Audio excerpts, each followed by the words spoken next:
This is The Ramsey Show. You can be intentional about your character. You can have money and a career. You are the hero in your story. Live from the headquarters of Ramsey Solutions, it's The Ramsey Show, where debt is dumb, cash is king, and the paid-off home mortgage has taken the place of the BMW as the status symbol of choice. This is The Ramsey Show. We help people build wealth, do work that they love and has meaning. We help them to create and have actual, real relationships. George Camel, Ramsey personality and host of the the Fine Print podcast and the Entree Leadership podcast, is my co-host today as we answer your questions about your life and your money. It's a free call at 888-825-5225. That's 888-825-5225. Shannon starts off this hour in Carlsbad, New Mexico. Hi, Shannon. How are you?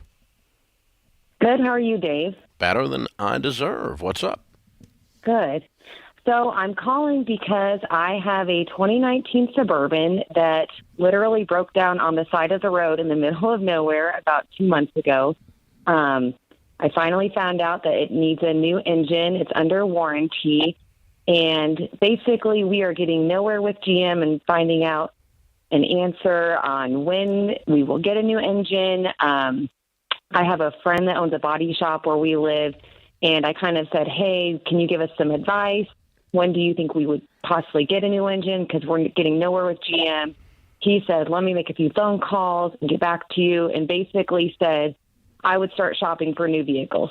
So here we are, unplanned, trying to figure out, should we wait, possibly the 3, 4, however many months to get my vehicle back since it is under warranty. It's completely paid for. We have the cash to pay for the difference for a new vehicle, but it's just not the ideal time. We weren't planning on getting a new vehicle at all. Now, a crummy time to buy a car right now. It's terrible. Yeah.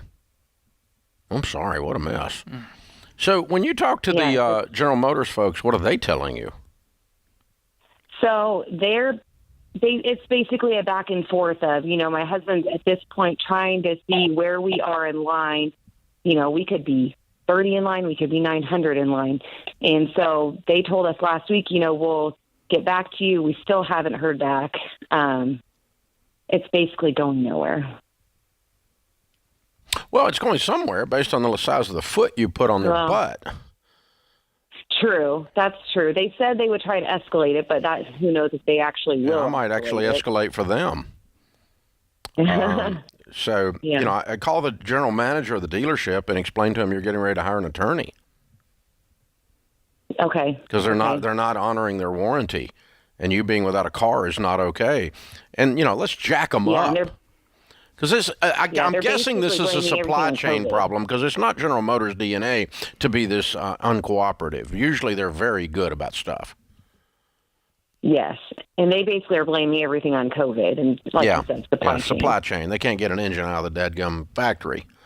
Well, I'm going to be calling them every day for updates to you're the squeaky wheel who gets the grease. And on top of that, I'm going to go to the dealership and say, you're going to let me use a car until this is fixed, and you're going to do it for free. Oh, there's a good idea. Yeah, we've tried getting a loaner. They don't have any cars. Again, they said they don't have any loaners because of COVID. And the hard part about it is so we live in the middle of nowhere, and our car is in El Paso, Texas, 2 hours away. So it's not a thing, where we can go in there every day. We have been on the phone with, the person in the shop every day. But basically that's where they escalated it to GM corporate, and my husband's been in communication with them. Yeah, I think I'm going to be in touch with the regional corporate guy and say, you guys need to get me a loaner. I'm with George on that. That's a brilliant idea.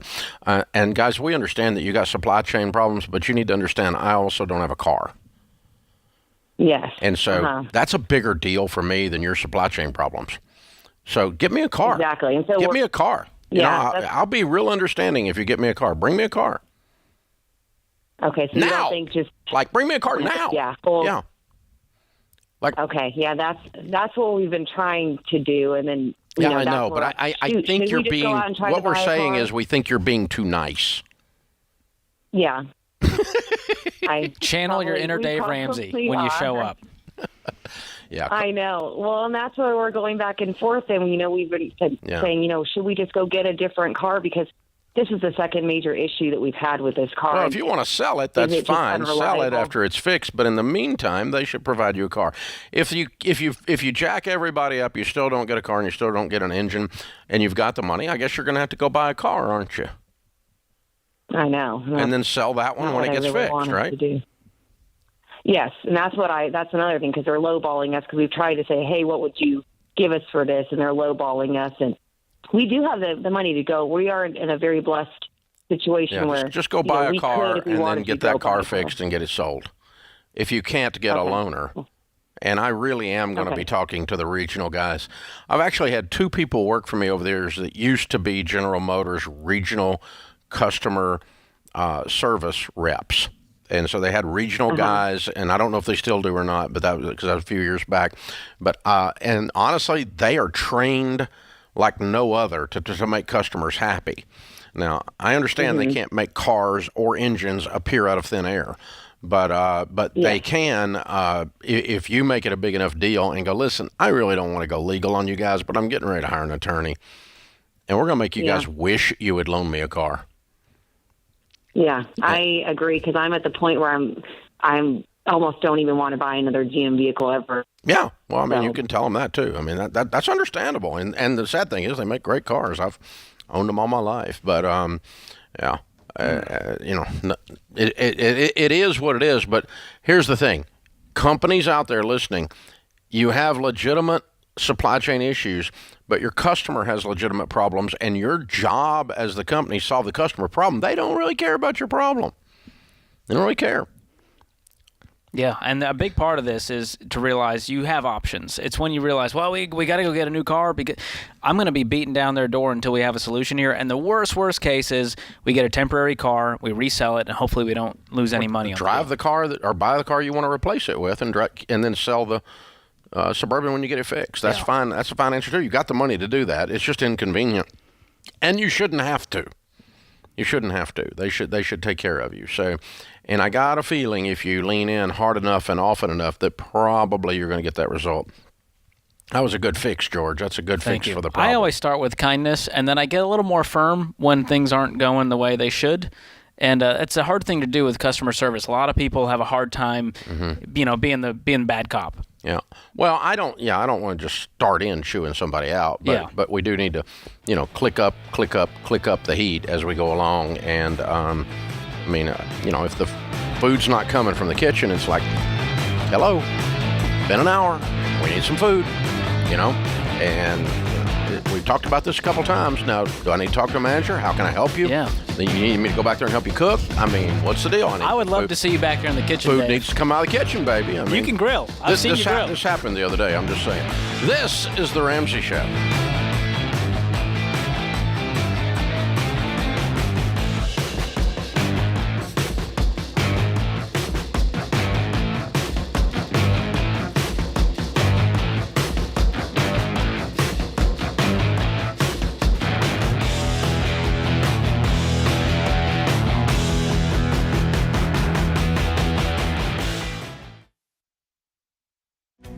If you're looking for ways to update your home without blowing the budget, I've got it. For years, I've been telling you about our friends at Blinds.com. Blinds.com makes it simple to shop top quality blinds, shades, and interior shutters from home with easy online ordering and free shipping. With Blinds.com, there's no need to renovate your entire home. Just change out what's on your windows with upscale choices like faux wood blinds, cellular, and roller shades, or even outdoor shades. Plus, Blinds.com guarantees the perfect fit, whether you do it yourself or you have them measure and install everything for you. Shop their latest looks and see how much you can save at Blinds.com today. The easy and affordable way to make your home more beautiful is Blinds.com.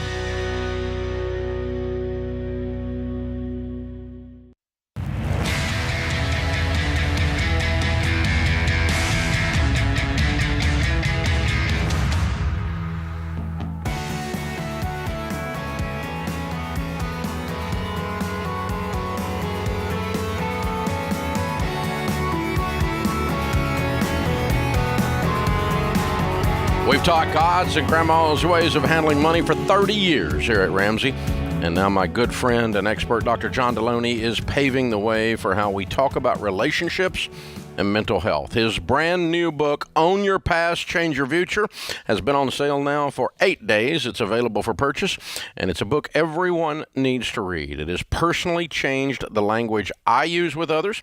It's changed me. It changed George. Who knew? There we go. This book is not just for people who are healing from some terrible traumatic experience. The practical steps packed in here apply to everyone in every walk of life. The single 30-year-old looking to sharpen their mind, the 25-year-old who's out of college and looking to make friends, the mom and dad who want to connect with their grown kids better or their young kids better, people coming out of abusive relationships. Everyone, every one of you listening right now has a story. John took his 2 PhDs, his 20 years of counseling experience, and packed it into an easy-to-understand book. Pick up your copy of Own Your Past, Change Your Future today for only $20 at RamseySolutions.com. Don't miss this. Lori is in Chicago. Hi, Lori. Welcome to the Ramsey Show. Hi, Dave. How are you? Better than I deserve. What's up? I am going to court tomorrow for a credit card debt. The credit card original company sold it to a debt buyer, and now the lawyer is suing me. Mm-hmm. And I tried settling 2 times, and they really wouldn't go down very much. The original debt is $8,500, mm-hmm. and they went down as far as $59.85. Mm-hmm. I was just wondering if you had any ideas of what I could do as far as facing a lawyer tomorrow, or if I should still try to call this company that's not working with me.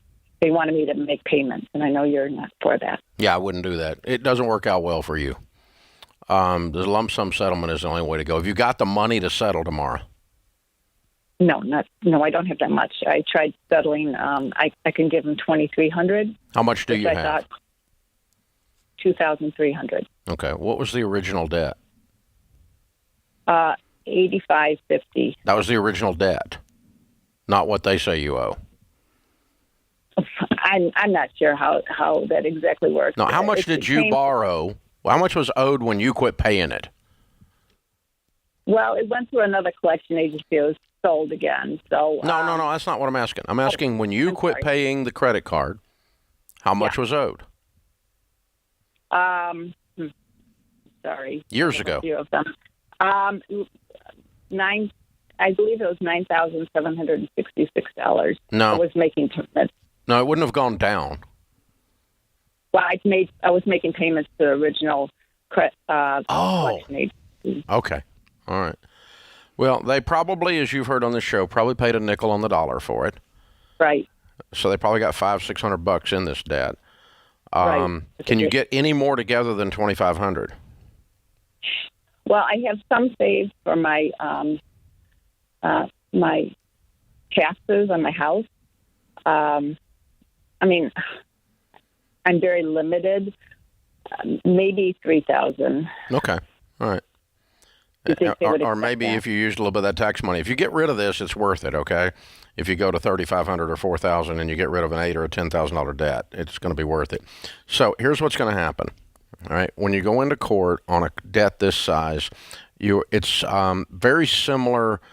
This is not high drama with Matlock or some big high-powered, whatever you think of, attorney on some television show, okay? This is more like going to traffic court when you got a ticket that time. You ever done that? Not that, but I've done something else. Okay, if you're going to court when it was like a big yawn, and it was all like a conveyor belt, and it was automatic, and nobody cared, and there was no drama, and there was no shaming, and there was nothing legal. It was just boom, clip, clip, clip, you're out of there. Mm-hmm. That's what this is going to be. I had heard you once say to try to find a lawyer ahead of time. Yes. And to make a deal then. In the hall, yeah. Otherwise, walk up in front of the judge and tell the judge you've tried to make a deal. And you know that this is a debt buyer, and you know that they paid a nickel on the dollar for it approximately, because that's industry standard. And I'm standing here offering this guy $3,000, and we can't get him to take it, Your Honor. And he's going to shame the attorney then, because you're going to be the only human that showed up on this whole thing. This guy's got 200 cases. All of them are on automatic smackdown, and no humans show up except old Lori, and there she stands. So you're going to be like the entertainment for the morning. Right. Do they care about any of my history regarding nothing? So they don't care about your story. They don't care if you're pitiful. Right. They don't care. Yeah. That's fine. It's just money. Okay. It's just very agnostic. There's no spirit to it. There's no morals to it. It's just, I want some money, and if you give me some money, and I don't like the money, and then you tell the judge, and here's the money, and the judge goes, oh, come on. It's going to sound like that. It's going to be like Judge Judy or something in here, right? Okay, and you don't think that the the judge will say that make payments? He might. He might slap you with a garnishment. I don't know. It's possible. But you don't have a lot of options here. Your only option is settle it. If you can't settle it, ask the judge to settle it. Otherwise, he's going to make you do something, because he's going to do that anyway. Right. If you don't show up, they're going to get a judgment, and they're going to begin to garnish you. Yeah, I'll show up. Okay, but I'm just saying, if you don't show, you automatically lose. But by the way, you're in the wrong, so you're automatically going to lose anyway. Mm-hmm. I know. The only question is, can you just, by being a human and being there, do you influence the process and get a settlement? But you got really no defense. You owe the debt. You didn't pay it. There's no defense. Mm-hmm. Lori, how old is this debt? It was from, these guys purchased it in 2020. When did you? Okay. The last time I paid. So it's a few years old. Probably 2018. Okay. And what was it originally? What kind of credit card? The name of the credit card was Capital One. Okay. All right. Yeah, they'll sue you on $10,000. They usually won't screw with it on under $5 because it's not worth their legal hassle. But the debt buyers sometimes will screw with it if they buy it under $5. And so, yeah, this is a pretty substantial account. Most debt is under $5,000 per card. But good old Capital One. What's in your wallet? Lawsuits. Apparently, man, I haven't heard a lot of situations where people are going to court over the credit card debt. It doesn't happen very often. It's usually they just deal with the debt settlement companies and they try to, negotiate it down. The debt buyer will usually settle. And again, folks, they're buying these things at a nickel on the dollar. We did this. Christmas before last. We paid off a bunch of debt. Yeah, we bought $10 million worth of debt from a lot of it was medical debt. And we bought $10 million for a quarter or for 2.5%. Paid $250,000 for it, and we had all of our our employees. We gave them 8 each. There was like 10,000 accounts roughly, and they each called and told people for Christmas that their debt was forgiven. So we bought $10 million worth and forgave it. And it was our Christmas. It's what we did for Christmas. Yeah, we had that was our favorite gift, and it was a blast. But we bought that for $250,000. Is $10 million, a little north of $10 million. So that's 25 cents on. That's 2.5 cents on the dollar. Yeah, we bought the whole book of debt. There's the proof. Now that was old medical debt, which is by the way is usually cheaper to buy than old credit card. There was debt. Some car loans in there too. I remember calling someone and saying we paid off their car. Yeah, we got a few credit cards in there. I think we probably got a couple of hundred credit cards in there, but most of it was medical. But so you can buy debt for a nickel on the dollar and then go try to collect it. Anything they make over that is profit. Yeah, we didn't collect it. We just sent them all letters, and a lot of them thought we were scamming them. Oh yeah. No one believed me when I called. They said, "What? I didn't ask you to do that." So fun. We got some great videos. There were some inspiring ones too. A lot of some tears. Some of them just broke down and cried. Yeah, it was sweet. But some people were just angry with me. Yeah. Why are you calling me? I'm busy. Okay. Sorry, sir. Have a good day. Just calling to tell you don't owe the debt anymore. What? I didn't ask you to do that. Who are you? Okay. Well, we did it anyways. That. Who are you? What are you, the Grinch? It's Christmas. Oh my gosh, too funny. It's a blast. So yeah, that's the truth, and so you can buy debt like that, and if you want to write big checks anyway, and so that's kind of proof that what we're saying is true, that you can buy it for a nickel on. Which is why they're willing to negotiate. Probably got about a nickel on the dollar on it, and this is good old Citibank at your service. Just think of that next time you see one of those stupid butt commercials of theirs. This is the Ramsey Show.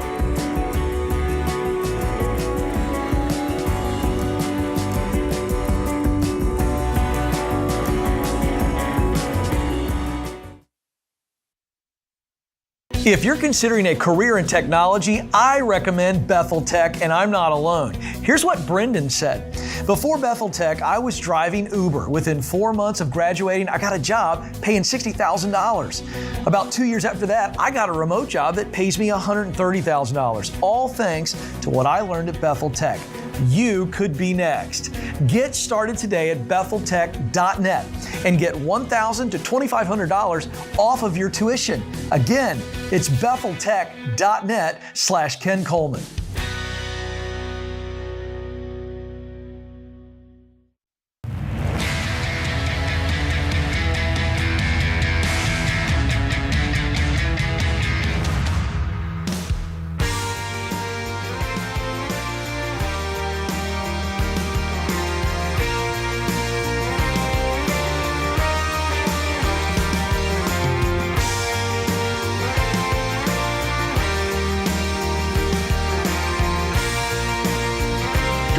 Ramsey Personality is my co-host in the lobby of Ramsey Solutions on the debt-free stage. Courtney is with us. Hi, Courtney. How are you? I'm doing great, Dave. How are you? I am better than I deserve. It's so good I'd love to hear that.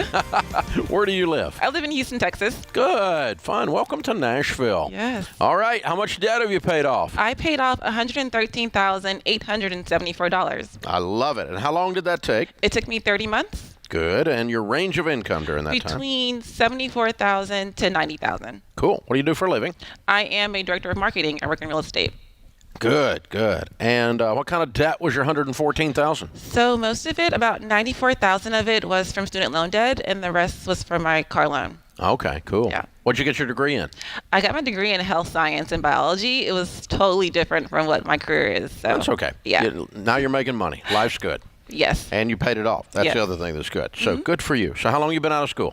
I've been out of school, oh my God, I graduated in 2012. So it's been a really long time since I've been out of school. 8-9 years. Yeah. All right. But 2.5 years ago, bing, bing, what happened? Okay, so I've been getting these mails from from Fed loans saying you owe money. And I was talking to my friend, and she was like, Courtney, just look at it as a debt you'll pay for the rest of your life. Bill. That's so hopeful. What good friends. And I was like, yeah, I want better than that. So I came across your YouTube channel, and I've been hooked ever since.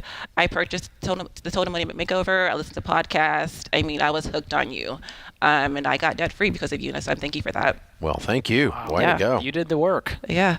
You're impressive. We're about the same age. I graduated the same year with a lot less debt than you. But was that a slog to get through?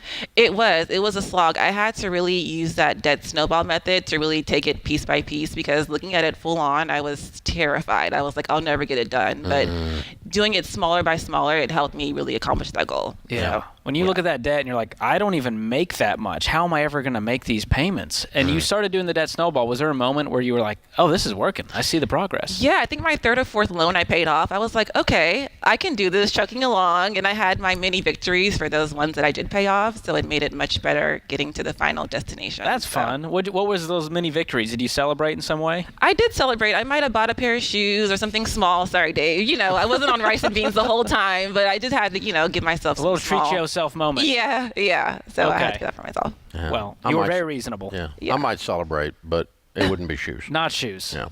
But that's, Ken Coleman, he would buy shoes. Yeah. Definitely would. Definitely, for sure. Oh, that's awesome. Congratulations. Thank you. Thank you. Proud of you. Who was your biggest cheerleaders? My biggest was my parents were really good. My family, my boyfriend Terrence, he was great, helping me out a lot of the way. So, yeah. Okay, cool. And you clearly had some detractors there. Does your friend now go, wait, you did it? It didn't take you your whole life? Yeah. No, they're like, well, Courtney, can you tell me more about this debt snowball method? Who is this Dave Ramsey person? So I'm just putting them all drinking the Kool-Aid of Dave Ramsey. So you just put debt free in the search bar on YouTube, and there we were? There you were. That's how you found us? That's how I found you. Yeah. Wow. Oh, my God. So, I mean, literally, even like my passwords on my computer was like debt free 2021. I really wrote a vision and made it plain, and I stuck to that. Habakkuk 3:3. I love it. Yeah. Well done. Yeah. Write the vision and make it plain. That's good. Hey, when you do that, something snaps when you write it down and you put it right in front of you and you go, okay, I got to do this. And there's an accountability that starts to work in your brain that's really powerful. And then you tell people you're doing it and they're like cheering you on. You're like, I can't let them down. Yeah. I mean, even on my vision board, I wrote like a blank check into my Fed loan with the amount to pay off. And it's crazy that now it's finally done. So. George, The she blank has a check. vision board. Yes. You're incredible. She has a vision board. That's like a life hack. That's amazing. Yeah. I like you it. need That's it. really good. You don't need to Really good. manifest it when you just write it down and go, I'm going to write this check one day, and it's going to feel so good to have no payments in the world. Yeah, Yes. love it. How does it feel? It feels great. It feels great to be finally free, to have no one calling me. I mean, I worked 2 jobs. I had my full-time job, and I worked part-time at Amazon as a personal shopper. I remember listening to your show during COVID. You're like, hey, get a part-time job while you can. So I did that, and it helped me a lot. How much did they pay you for that? They were paying me about $15 an hour. Wow, that's rowdy. Yeah, and you made your own hours. And it was all remote, and you just check in, check out. No, so I worked in the store. So I was like, literally in the store. Literally in the store. Oh, wow. Yeah. Okay. So I did that. Oh my gosh! So physically, Amazon did something physical. Who It's knew? amazing. Except deliver. Yeah. Was this an Okay. Amazon store? No, so it was Amazon with Whole Foods. So I would clock in like got at 4 it. in the morning, and I would like pick up groceries for people, and they would. I've been deliver known to it. do that. The Amazon Whole Foods delivery, Dave. You have. 2-hour delivery. You can't beat that. You have. And it was free at the time. George. You know, we're a generation of convenience, Dave. George. That's such I know you went that's uphill. such a millennial Dave thing went to do. uphill both ways. He I doesn't not only understand. shopped at Whole Foods, but I had them deliver it. George. It's that's even just- more That doesn't even bougie. compute to a dinosaur I'm sure like Rachel me. would do that. I'm sure Rachel has done that. Like today. Yes. For sure. There's no question. So. Well, that's awesome. You were willing to do whatever it took to get this thing out of your Well life. done. Well Yes. done. Proud of you. Thank you. What do you tell people the key to getting out of debt is? Consistency and having that discipline. And the key is, like I said, writing a vision, making it plain. Yeah. Work at Whole Foods instead of buy at Whole Foods. There you go. That'd That's be you. a hint. You That'd be a got life paid. hack. She got paid to be inside of a Whole Foods. Yes. That's historic. Yeah, and walk out without buying anything. Hello, yeah. Whole paycheck. That's the place, yeah. Okay, wow. Good for you. I'm so proud of you. All right, we got a copy of Baby Steps Millionaires for you. That's the next chapter in your story for sure. You are definitely on your way. That's the next thing for the vision board, Yes. right? Millionaire status. On your way. Gang on. Game on. Game on. Game on. I love it. Very cool. Also, a copy of Total Money Makeover for you to give to your friend who doesn't think she can do it. So maybe we can gang up on her and help her do it in a good way. So good stuff. Very, very cool, Courtney. You're a rock star. You're amazing. We're so proud of you. Thank you. Very well done. All right, Courtney from Houston, Texas, $114,000 paid off in 2.5 years. 30 long, short months, making 74 to 90 with the extra job. Count it down. Let's hear a debt-free scream. 3, 2, 1. I'm debt free.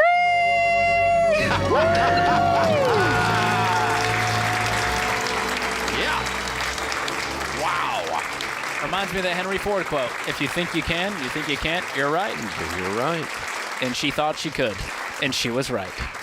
I don't know what happens in the human spirit or in the human brain when you write something down that means a lot to you, not just generally writing something down, but you go, okay, I am going to lose 30 pounds in 90 days. And you write it out.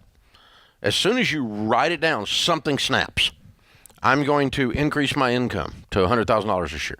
As soon as you write it out and you actually believe it, what you can, what you believe can conceive and believe you can achieve, Earl Nightingale used to say, something happens. It's not magic, and it's not just the power of positive thinking, but there's something about when your brain, the neural pathways, when you get really precise and concise and say, this is my desired future, and then your brain automatically kicks into gear. Okay, what have I got to do to make that happen? It's a mix of science and spirit. You have a little bit of both in there, a little psychology, a little brain magic, but then also it changes your spirit, and you go, okay, I'm going to do this. It's for real this time. I'm not playing around. And that's exactly what Courtney did. Yeah, she's powerful. And she's quoting a scripture from the Old Testament, Habakkuk there, Habakkuk 3:3, I believe it is. It says, write the vision and make it plain.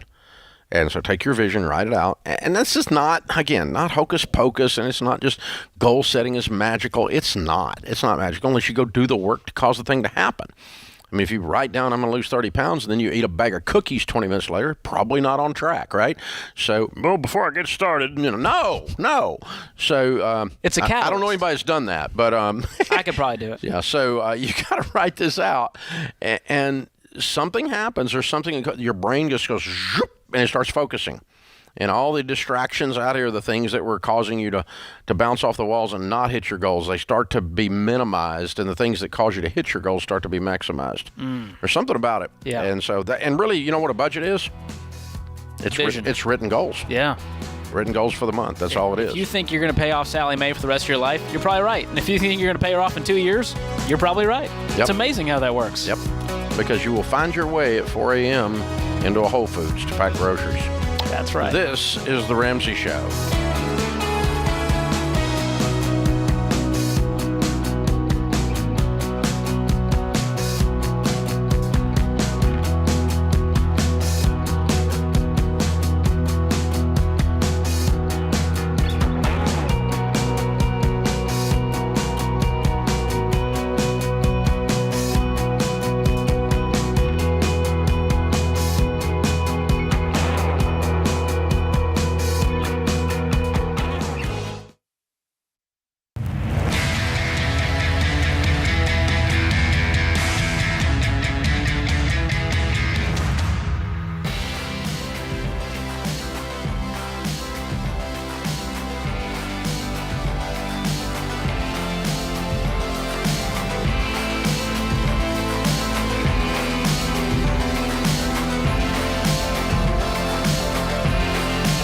So if you want to come on The Ramsey Show in person here in the lobby, you want to visit the lobby, come visit anytime, by the way. Sidebar.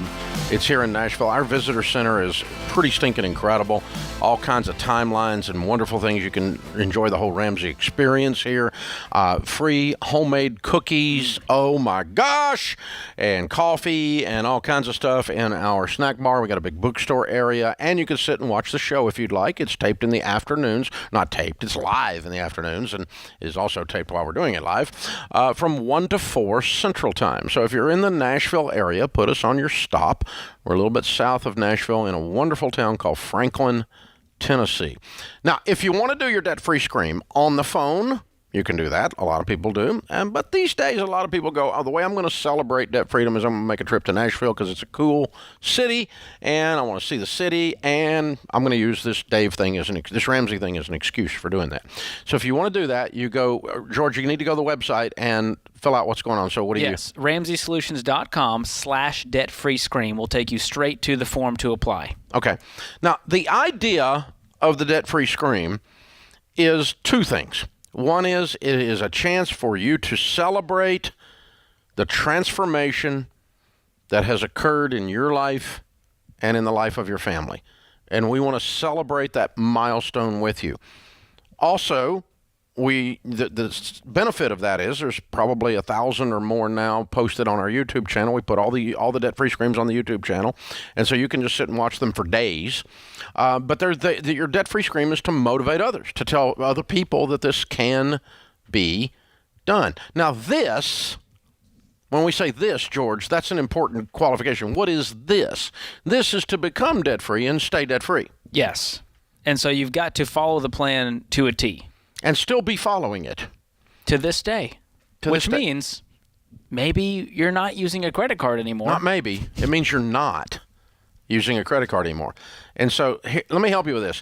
Kelly just told us at the break, and we were just flabbergasted, that like 1 out of 3 or so of you that apply to do your debt-free scream are still using credit cards.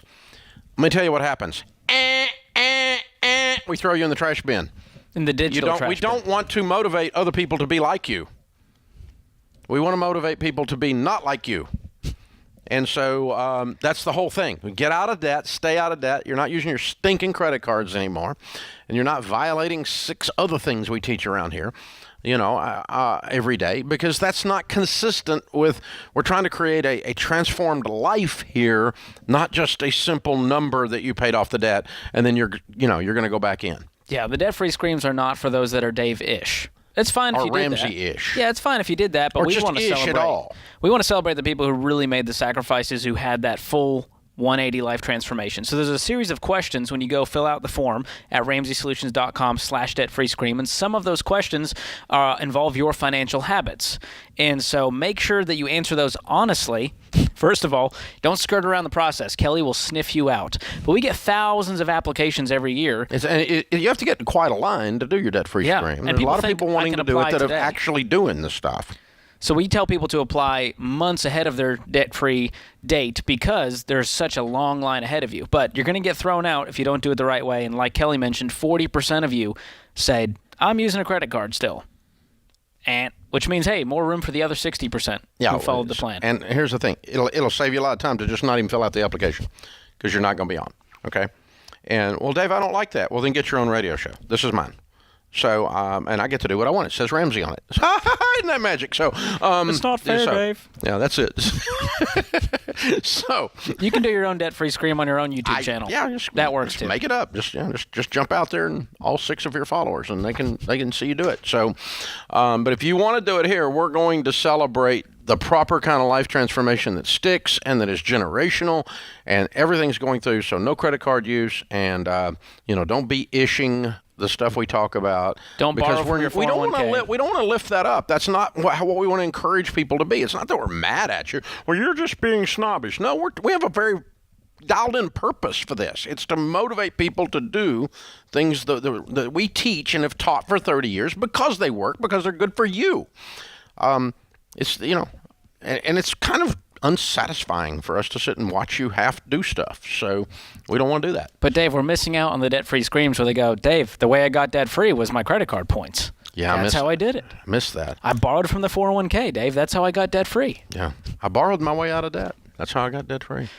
Yeah, all these things come up, believe it or not. So there's some clarification for you, and Kelly is world-renowned for being able to figure out if you're lying or not. It's like scary. She's got a pretty good BS meter. She's looking at me right now. I think I failed. RamseySolutions.com. You're a little intimidated, are you? Okay, good. That's good. All right, Chris is with us, Cleveland, Ohio. Hi, Chris. What's up? Hi, Dave. Thanks for taking my call. I'll try to be as brief as possible. My question is, my wife and I, over the last 2.5 years, have really focused in on the steps and have been in a situation where now we financially were able to pay off the house last fall. We have no credit card debt. And it seems to me at this point where our income levels are, she had recently gotten promoted about 2 years ago, that now we're getting just absolutely at the end of the year crushed and having to write big checks for taxes. And I guess my question is potentially looking into an LLC with some rental properties, even something that should be on the table to even look at? Well, an LLC doesn't change the taxes at all. You can own the rental property in your personal name, or you can own it in an LLC. Protection-wise. Yeah, tax-wise, it doesn't change the taxes one bit. Protection-wise, it's good to put rental property in there from a risk management standpoint. Somebody falls and breaks their face on that property, then they can sue only the owner of that property, which happens to not be you, happens to be an LLC. So they don't come take your personal vehicle. So from a risk management standpoint, I no longer own anything. I'm completely poor. Gotcha. A company that I own owns everything. So I've got this stack of LLCs. It's ridiculous. My cars are even owned by LLCs now. So, but that's just because I'm at a point that I'm a target for lawsuits because it's like, oh, Dave Ramsey bumped into my car. Woohoo! So it's like easier than winning the lottery. I'll tell you that much. Who needed a job? So anyway, but you're not going to quite be that way with one rental property. Of course, we're going to tell you to pay cash for the rental property or not buy it, and don't do things that don't make economic sense only for tax reasons. Okay. And if you get tired of paying taxes and mad about paying taxes like I have and like you are, you can go that way. And I have found myself tempted to enter into things that really don't make any sense except the fact that they are a huge tax write-off. And so I don't do it. I would rather just give it to charity and then you can write it off, than I would go lose it and do something bogus that gets me in a bind later in order to get a write-off. So as long as you're paying cash for the rental, throw it in an LLC for risk management. Doesn't change the taxes. Same depreciation schedule either way. It's all passed through on an LLC. It still lands on your personal return. Doesn't change a stinking thing as far as that goes. But, it's okay to start talking about doing that. And it is one of the benefits of owning some real estate. And I'd talk with a tax pro. If you don't have one already, you can jump on to RamseySolutions.com. But working with one of those ELPs, they can look at your whole situation and go, oh, here's a spot you missed. Here's a spot we can save you on taxes. Here's how to lower your taxable income. So that could help if you're not already working with a pro. Yeah, and this idea that the rich don't pay taxes is 98% hogwash. I pay so much in taxes, I can't breathe. I pay more in taxes in a year than I made in the first 10 years of my working life. Wow. I mean, so the idea that rich don't pay taxes, absolutely, and I'm really good at this stuff, so it's just asinine. That well, Warren Buffett's secretary pays at a higher rate than he does. Yeah, he lives off capital gains, which is a 15% rate, but it's 15% of $1 billion. And he's not. The only thing he has are investments. He has no earned income, only investments. So at a higher rate, yes, but his secretary doesn't have $1 billion that she's living off of. And so she's paying ordinary income. So that's just a bogus argument, too. Well, that's not fair. Yeah, it's absolutely fair. It's the tax code. Sorry, boys and girls. It's the law. This is The Ramsey Show.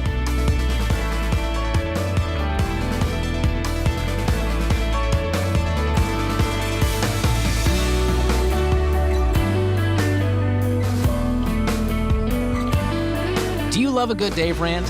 Want to see the latest Ramsey Show videos going viral? Check out your favorite moments from The Ramsey Show on YouTube. Go watch and subscribe to The Ramsey Show channel on YouTube.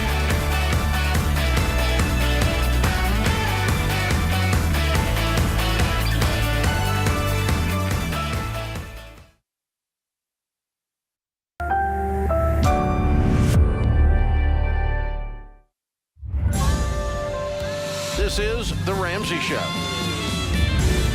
You can be intentional about your character. You can have money and a career. You are the hero in your story. Live from the headquarters of Ramsey Solutions, it's The Ramsey Show, where debt is dumb, cash is king, and the paid-off home mortgage has taken the place of the BMW as the status symbol of choice. I'm Dave Ramsey, your host. You jump in. We'll talk about your life and your money. It's a free call at 888-825-5225. George Camel, Ramsey personality, host of the Entree Leadership Podcast, the Fine Print Podcast, and many other things around Ramsey, is my co-host as we answer your questions. We help people build wealth, do work that they love, and create real, high-quality relationships. It's your life, and it's right here on the radio. Ray is with us. Ray is in Cincinnati. Hi, Ray. Welcome to the show. Thanks. Thanks for taking my call, guys. Sure. What's up? My question is, I'm looking for the best way to purchase a family farm from a trust. My in-law offered to sell us the farm at about half its value because he just no longer can really maintain it. He wants to make sure he can. He'd like to see something done with it while he has the ability to make the decisions while he's got his health. Like I said, it's already in a family trust where my wife and 4 kids make up half the trustees, and it's like a dream opportunity. But we have about $90,000 left on our current mortgage, and we're hoping that in about 2.5 years we were going to be completely debt free. But it's a dream for us to have the farm, so we didn't know if any ideas how to make this happen. Any special transfers or anything we can do. Just trying to come up with a way to make this happen. Okay. Who has the beneficial interest in the trust? Who's the owner of the farm today? Not your wife, just this one in-law? Yes. Okay, so this one person is going to be the only benefit. Correct. Okay, and what are they selling it to you for? What is the dollar amount? $300,000. It will be about half the actual value. And what is I heard that part earlier. What is your house worth? I would say probably $400,000. And you owe 90. Can you not live on the farm? Sorry, I left that part out. They would love to stay. They want to stay on the farm until they pass. So, and no, the farmhouse is not big enough to hold our family. They live in the farmhouse now? Correct. How many acres is the farm? Roughly 90 acres. Would you farm it? Well, it's cash lease right now, and that farm income covers the taxes and the insurance, and I would continue to do that and then have some recreational property there also.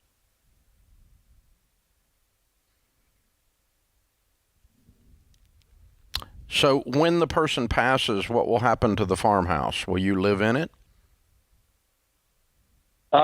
At that point, we don't know if it would be, a home. Would you build on another portion of the farm? I don't believe so. I'm confused, Ray. This doesn't even make sense. You're saying this is your dream, but it also has no feasibility for your family to live there. Well, is just the location, the recreation, the owning the dirt is the dream, not living on it. Correct. Okay. All right.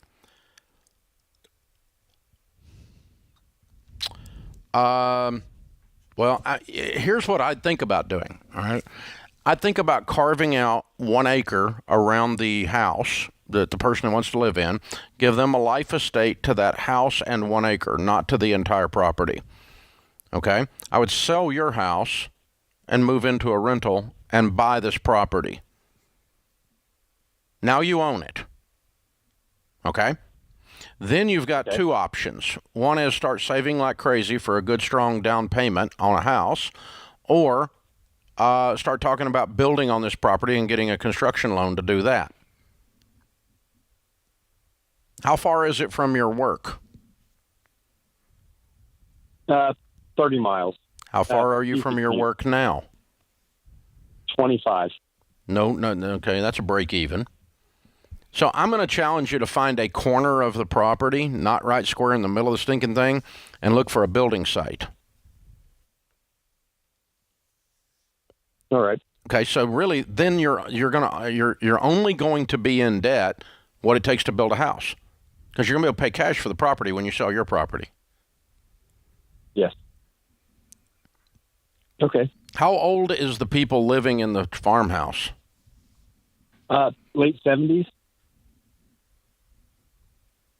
Do you want to rent until they leave? No. Okay. Probably not. Okay. So what I'm saying is, okay, how big? Here's your trade-off. Okay, I always look at things in a trade-off in like one hand, two hands, right? The old tipping of the scales kind of a thing. If you visualize the scales of justice a little bit, okay, you want to own this. How bad do you want to own it? How much inconvenience are you willing to go to get to own it and do it in a wise way? Paying cash for it from the sale of your property sounds okay. That leaves you homeless, however, and we got to figure out a place for you to park, right? Yes. And so the trade-off is, do you go into debt to build you a house and put it on a 15-year fixed or less and build you a pretty nice property equal to the one you've got now in the corner of the farm somewhere, leaving the rest of it open for farming and recreation?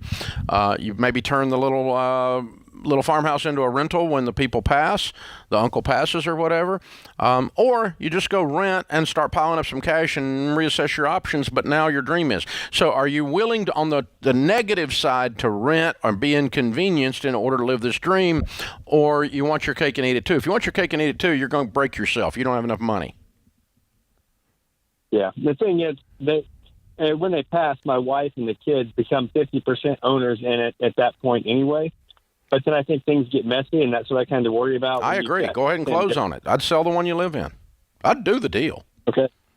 You can buy a $600,000 property for $300,000, and basically they're advancing you her half, is what they're doing. They're not really discounting it. Yeah. They're just advancing you her half. Correct. And then okay. But you own the dirt, and then I'm gonna figure out some way to live on that dirt if I'm you.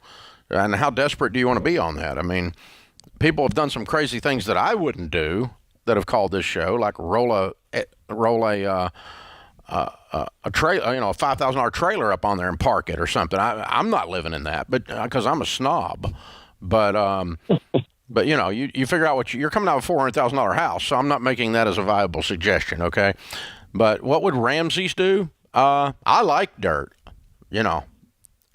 I got a 250-acre farm just over the hill over here. It's one of my favorite places on the planet. And so I believe in owning some dirt to keep the planet held together. We don't want it to come apart or anything. So, and I like this. It's in the family. You like it. It's in your wife's family. It's pretty cool. I think it's got a cool vibe on the thing. But don't go over there and go $300,000 in debt. Keep your $400,000 house, and then try to figure out why you're broke. Yeah, the key here is not to have multiple mortgages because you had this dream. Yeah, we will all know why you're broke, because you did stupid butt stuff, because you got all caught up in the dream of this thing and thought it was all just going to work out. It ain't going to work out. You got to make it work out, dude. You got to force it through the mold. And that means you put stuff on the other side of the scales, the inconvenient, bad stuff, living in a rental, building, waiting, something uncomfortable in order to make this happen today and and keep the messiness of family out of it later. This is The Ramsey Show.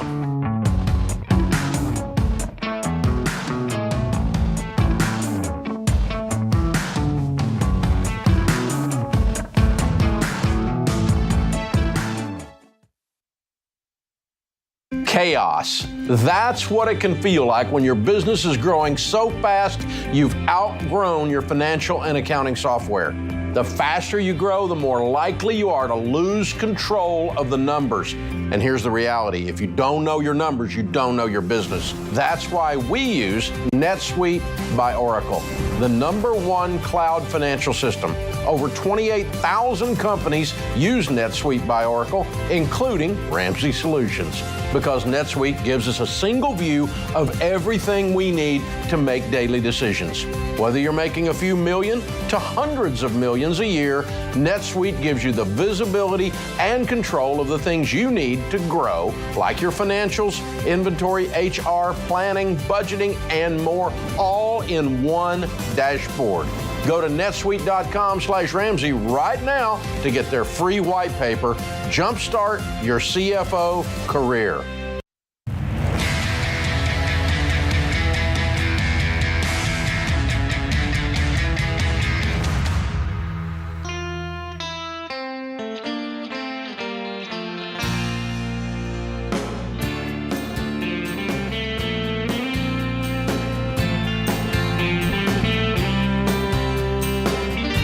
George, do you realize we're going to get to do a live event in about a week? Not virtual? Not virtual. Real people. It's like humans. It's virtual means sort of kind of.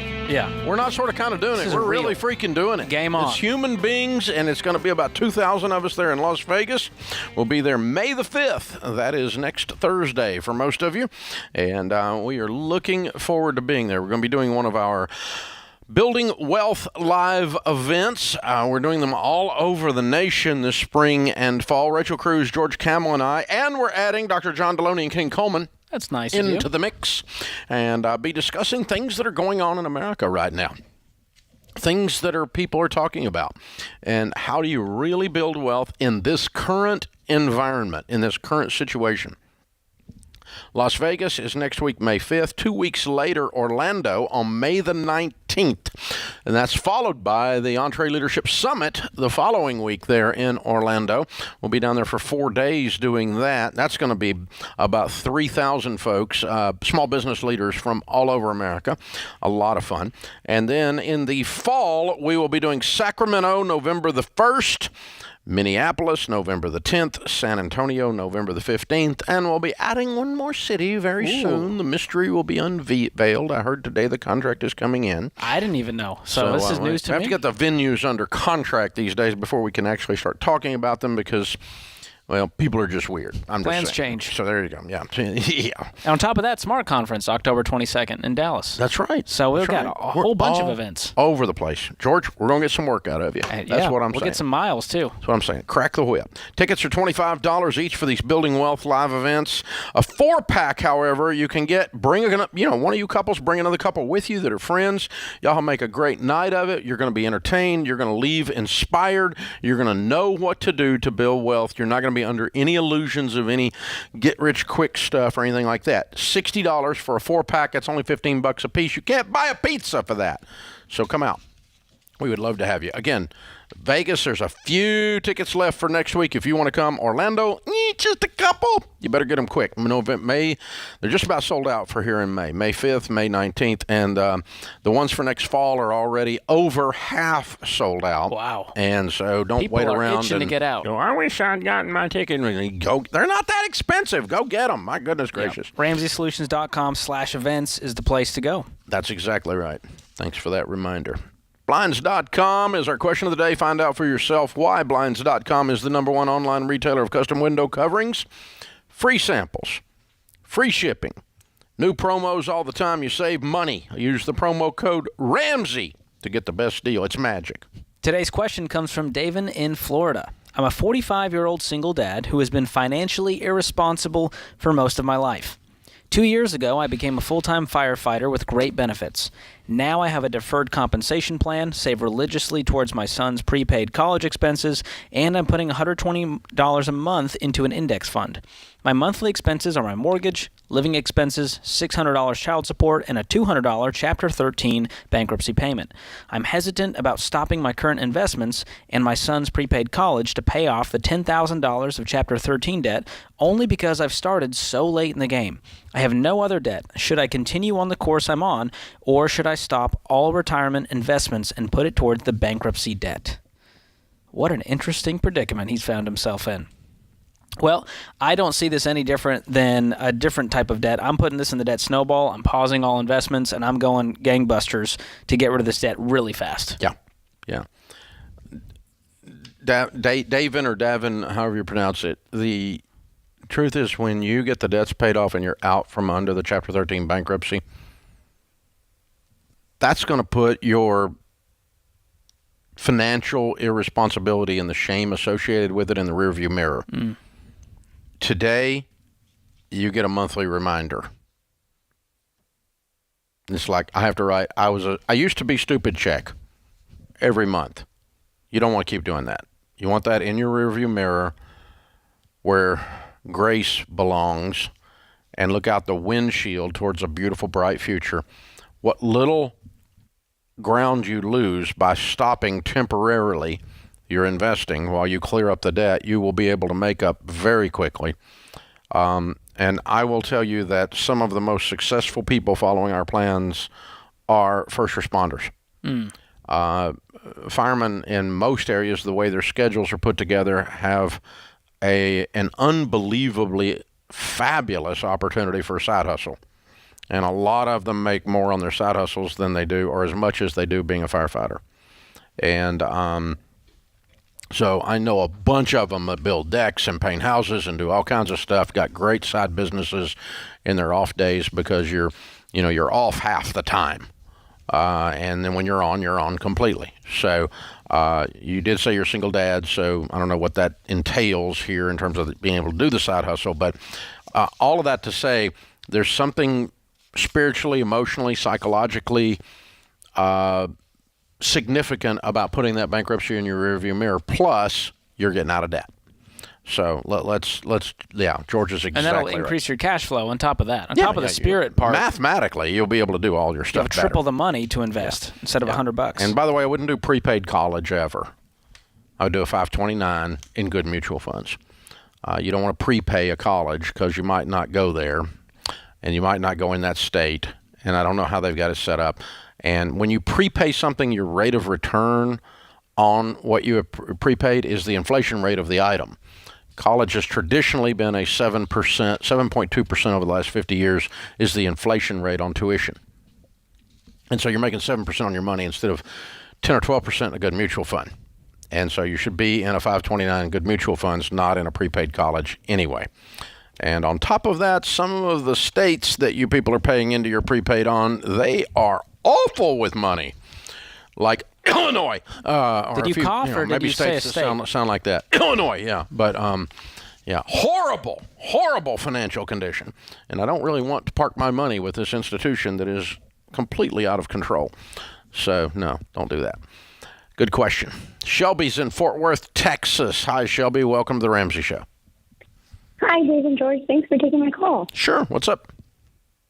Hey, so I just got an opportunity to have a company car, and so now I'm wondering what to do with my personal car. I've got about $34,000 left in student loans. I'm kind of inclined to sell, but... Can you drive the company car for personal use? Yes, I can. Why would you keep the other car then? Sell it. My concern is if the company car has to go in for any type of longer maintenance. I drive the car throughout, the city to different jobs and homes. And so if I don't have a car to drive personally, then if the company tells you to put their car in for maintenance, they don't give you a replacement? That is a good question. I don't know. I just got it. That would be normal, by the way. And how often is this going in for maintenance? Well, I just got it. So it's a little older with over 100,000 miles, so it may be a little more frequent. But The company gave you a company car with 100,000 miles on it? I'm in home health, so it backs up easily. Wow. So you're putting a lot of miles on a car? Yes. Okay. Yes. And my commute in right now is really long. It's about an hour commute, but that'll be decreasing in the summer. Okay. Yeah, I'd sell it for top dollar, your current car, and use that thing. Okay. How big is your company?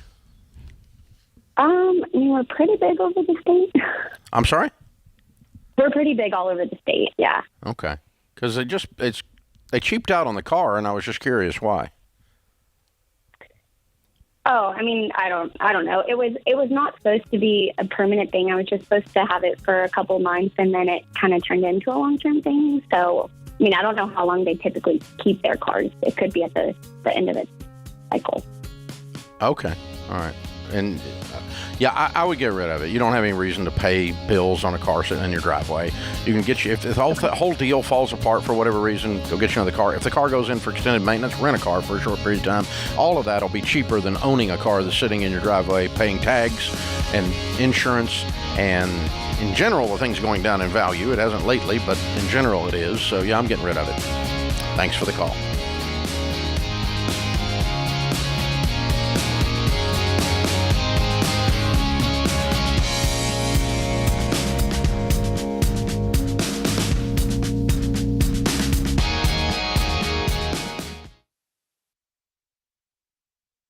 Life is full of firsts.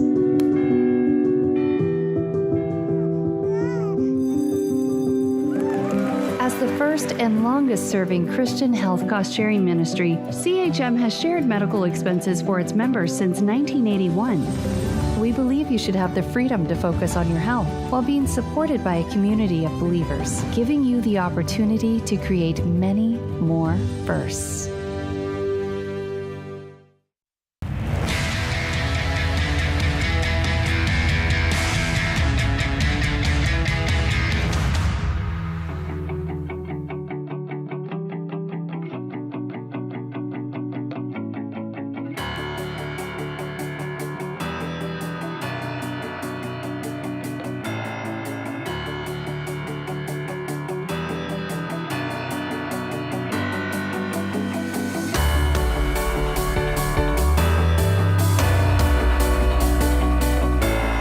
George Camel, Ramsey Personality, is my co-host today. Thank you for joining us, America, in the lobby of Ramsey Solutions on the debt-free stage. DRC and Alan are with us. Hey, guys, how are you? Hi, Dave. Hi, Welcome. so excited to meet you both. Well, you too. Where do you guys live? We're in St. Augustine, Florida. Oh, beautiful area. Very cool. Welcome to Nashville. And all the way here to do a debt-free scream. How much did you pay off? $306,586.66. Love it. Might be the nerd. Love it. Might be, yeah. And how long did this take? This took 42 months. Okay. And your range of income during that time? We started at $194,000 and went up to $247,000. Wow. Very cool. What do y'all do for a living? I'm a pharmacist. And I'm a painting contractor. Very good. Good. Okay. What kind of debt was this? Was this the house? No. No. It's from it was from a failed business. From a failed business. Yes. Oh, okay. Tell us the story. What happened? Yes. So actually, this is the second time we've gone through your baby steps. So we had completely paid off everything, including the house, in 2017. And we apparently did not learn our lesson hard enough. Oh. We thought a business was different. So we ended up getting some business loans and doing a business that ended up failing in about a year and a half. Which is when you find out that business is not different. Yes, business is not different, and you need to listen to your Uncle Dave. Debt is debt is debt is debt is debt. Yeah. Yes. So what kind of business was it? Yes, it was a hormone weight loss business. Okay. And what happened? What caused it to fail? Well, it was a brick and mortar, so I would first advise nobody to do brick and mortar if you can at all help it. And to, we really had a marketing issue, so lots of expense, and then it was hard getting people in the door. So Okay. Not enough customers. Okay, yes. Cool. So do you still have a paid-for house? No. So this is all the business that we paid off, so we still have the house left. But we are keeping our expenses very, very low. So it's very, very manageable. manageable, we should be able to have that paid off in about. Right now, the house is the only debt that we have. Right. Okay. And so, what was this, like SBA loans or? No, we had taken like the equity from a house that we had paid off and used a lot of that, and then on top of that, we were trying to support the marketing, so we were getting a bunch of different loans and credit cards for that. So. Okay. All right. Cool. So the thing crashes, you close it up. And then you go, okay, now I got to clean this up. Yes. And that was 42 months ago. Yes. Wow. So we were. That's a hard debt to pay off emotionally. Yeah. I mean, it's one thing to go buy something stupid at the store and then have that on a credit card, but the failed business breaks your heart. Yes. Yeah. And, it just makes you beat yourself up. And now I got to pay payments on it. Oh, my gosh. It's like paying alimony. It's awful. It's on the old marriage, It's like, ugh. Absolutely. It was like one of the darkest times of life that I've ever been through. Yeah. And, it's hard. I'm so grateful that, we were able to do it together and walk through it together and kind of make progress forward and just grateful to be out of that dark place. Yeah. So. Well, you guys did a lot of hustling and grinding. Okay, and so the business closed. Were one of you already? You were already a pharmacist, I'm sure. Mm-hmm. Okay, and were you already doing painting? Yes. Okay, so you just took those and made them the full-time gig and beefed it up and went on. Mm-hmm. Yes. Okay. All right, and then just roll up your sleeves and get after it. Yes. Just we had a huge Excel sheet of all the little things and just took them one by one through the snowball. I gave your debt snowball app a workout. Throwing snowballs. That's what it's there for. That's awesome. Yes. So what was the hardest part for you guys? I mean, 42 months is a long time, and that's a whole big pile of debt. What was the hardest part? I think just the emotional part of it. Mm-hmm. Mm-hmm. A lot of self-doubt and pain. Yeah, sleepless nights and just wondering if can we really do this? Like, can we get through it? And I mean, God willing, we were, and we had a lot of support. Yeah. Well, as dark as it is too, as you start approaching the light at the end of it, it gets really, really super exciting. Because it's like, I'm just about done with this crap, right? I mean, I remember this exact set of emotions. Yeah. Every 2 weeks, our daughter would help us with the little chart that we had going. So she'd take out her little pink highlighter and help us along. So it was so satisfying as you see the debt snowball grow and you see you're making these like huge chunks on your debt, which you never thought were possible. And so now we're seeing the glimmer, on the horizon, and we see how we can flip it. And then, that's going to start to be our savings and really make some major progress here in the next couple of years. Most of us that have closed a small business, though, experienced a certain amount, if not a lot, of shame for the goof up that is associated with it. And the further you got down the debt snowball, the more that was in your rearview mirror. The thing I experienced was I was more and more and more free of not just the debt and the arithmetic, but that shame was further back there. It's like, oh, that's back there. That's back there. I'm not that guy anymore. I learned it. I got it. It's back there. Last little bit, I got to sweep up this one more corner and we're done. Yes. But what was hard is even preparing for today. We were putting together our little placard of saying how much we paid off and just looking at the number. I mean, I know the number because I'm the nerd, but just looking at the number on the placard of how much we paid off is like, oh, it's just, hits you in the gut. But and it's done. But it's done. It is done. It is done. It's finished. We're here. This is our celebration. Never again. Never again. Never again. For anything. Yeah, you never again. Yeah, this lesson is now seared. That was a hot stove with a lot of zeros at the end of it. Yes. Yes. Wow. Well, you guys are inspiring. And you said you had a lot of support. Who are your biggest cheerleaders? Oh, so many people really, really helped us. We did go through Financial Peace University a couple different times and are so glad for all of the sets of families that went through that with us. We actually co-led it, and we co-led it at Pneuma Life Church. So just want to give a shout out to our church and also to our Ramsey Preferred coach, Heather Seymour, who has been along for the ride with us. She really helped us, especially with the business finances and getting that dialed in and the debt there, so we can't. To the point she actually comes up here and does the debt-free scream with you. Yes. That's ultimate support right there. That's awesome. Yes. Absolutely. And I also want to thank a close friend of mine, Chris Larson, for all the support he gave me. Yeah. You got to have friends in your corner when you're going through this. It's a big deal. I mean, it's a big deal. What y'all been through is incredible. I'm proud of you for walking through it, because it's a tough slog. Getting out of debt's one thing. Getting out of this kind of debt in this situation with all the emotions and things around it, it's a big deal. Very well done. Yeah. Very, very, very well done. What do you tell people the key to getting out of debt is? Now you've been through from the FPU a couple times, and now you did the hard stuff. What do you tell them? Well, I was going to say the biggest thing that I learned from going through this is from my wife and I getting on the same page, and just coming to an agreement with every decision that we made. And we haven't had even going through all of this, we haven't had a fight over finances since 2009. Wow, that's a big deal. Yeah. Because all along together, we made the financial decisions. Like, it had to be like 2 thumbs up or we weren't doing it. So we were in it together, and we fought through it together. And, having your steps to really have a framework of like, okay, this is how we're going to do it. We're going to agree on this framework, and we're going to solution and move forward. Love it. Love it. Well done. We got a copy of Baby Steps Millionaires for you.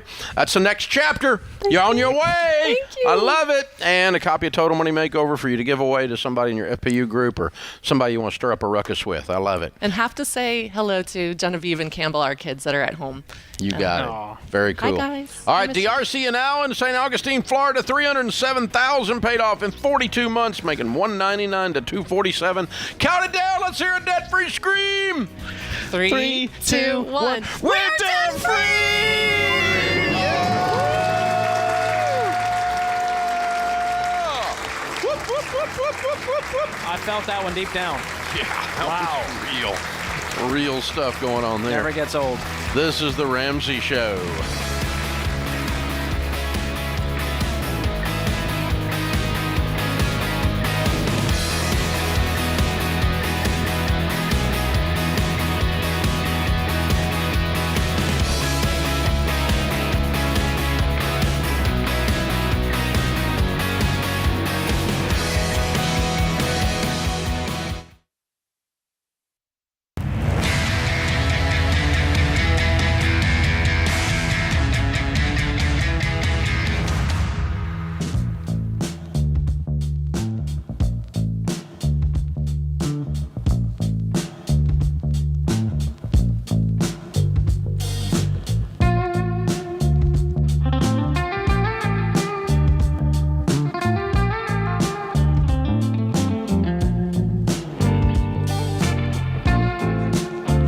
George Camel, Ramsey Personality, is my co-host today. Open phones at 888-825-5225. Jeanette is in Savannah, Georgia. Hi, Jeanette. How are you? Hi, I'm good. Thank you so much for taking my call. Sure. What's up? So my husband and I'm kind of caught between my husband and my grandmother, and I love them both so much, and I want to love them well, and I'm hoping you can give me some advice. We've been married for about a year. We're debt-free except for our mortgage. Our household income is about $90,000 a year. We both work a bazillion hours of overtime.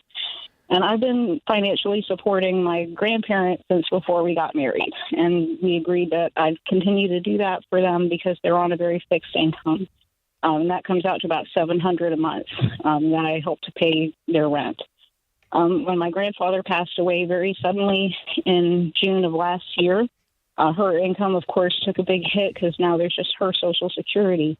The plan was that when the lease is up in July, that she would move in with us to save money, and she's in the process of selling a piece of commercial property that's her only asset. And we were going to use that money to buy her a permanent house that she can live in with no payments. Well, she told me yesterday that she's just not emotionally ready to move. It hurts too much even for her to look at my grandfather's things, much less pack them up and come stay with us with nothing in her hand but a suitcase. And she wants me to extend the lease for her. My husband wants what's best for all of us financially, especially because we're expecting our first baby in July as well. And he's pretty adamant that giving money to a rental company is a waste when she can live with us for, just temporarily. And he's correct 100% mathematically. But then I've also got the emotional side of the equation from her, and I'm desperately looking for a third option. Do you think that I should extend the lease for her or try to convince her to stay with us, or maybe just extend the lease for a few months to give the property time to sell? I just don't know what would be the wise decision here. I'm sorry. That's a hard place to be. And it is. It sure is. And How he's so old is supportive she? and hardworking. She's in her mid-70s. How long has she lived in this rental? About 2 years. She used to live there with me before I got married and moved out, and they continued to live there after I got married. Does she attend a local church? She does. She is very active in her local church, and she has friends to support her and everything. But it's they were married for over 30 years. I can't imagine what she's going through, and my heart's broken for her. But at the same time, I want all of us to be okay. Well, it's just sad. The thing is this, her staying in this house for a few more months is not going to mean her heart is not broken. Right. Her 30-year best friend is gone. Her heart's just broken. Yeah. And she's confusing that this house location, which is a human thing, by the way. There's nothing wrong. She's not doing anything wrong. But the truth is that she's going to deal with the grief of this situation in a location, and a rental house she's been in for 2 years doesn't enter into the emotional part of it. It's just she's just wishing that this wasn't the story. And I can put my hands over my ears and go la la la la la. This story is not happening if I can just stay in this house. And so it's kind of a form of denial, if you will. I think. Do you think I'm wrong? No, I think you're right. I think she's just having a really hard time. I would have a little more. I would agree with her a little bit more if she'd lived in this house for 30 years. You know, but it's been in there 2 years. And so to associate that with him being gone is not as logical. Is that logical? Do you see what I'm saying? Yeah. And I get that she's hurting. I don't want to diminish that. And I don't think the way you've presented this that your husband is diminishing that. I think he's just going, look, we've all got to deal with this, and it's just there's no good ending to this story because Grandpa's just gone. I mean, and he's just gone to heaven. And so, it's just going to hurt. Whatever we do is going to hurt. And so, and how long ago did he pass again? Almost a year, in June last year. It feels like on top of the emotions, he's looking at the facts going, well, she's broke. And so without you, she doesn't have any options. And so at that point I go, okay, she lives with us for a little bit, and then we sell this commercial property. She processes through the grief as much as she can, and maybe you can give her some tools to do that. But either way, she's going to have to get out of this thing because you can't fund her life forever. Yeah. Right. I think that you're on, you've got a good plan overall. While my heart breaks for your grandma, I think your husband's probably right, not from a math standpoint, but even from just loving your grandmother well standpoint, because she just needs some people to grieve with, and you being there for her, and a new baby in the house and all that kind of stuff. That's a good place for her to kind of heal and spend time with, you know. And living in this rental house with the past all around her, just isolated, that doesn't facilitate her going through the hurt and the pain of this. It doesn't facilitate her going through the grieving process. So the reason I ask about the church is if she respects her pastor, I'd probably, the two of you you and your husband and grandma sit down with pastor and let pastor, kind of be the spiritual guide, and maybe he even takes some of the lumps instead of your husband taking them, because maybe he suggests that she go ahead and get out of there and get moved. Because I think that's what's best for her. it also happens to be what's best for y'all, but I think it's what's best for her. Because her reasoning for staying there is to say, I'm going to pretend like this didn't happen. I want to live in the past a little while longer.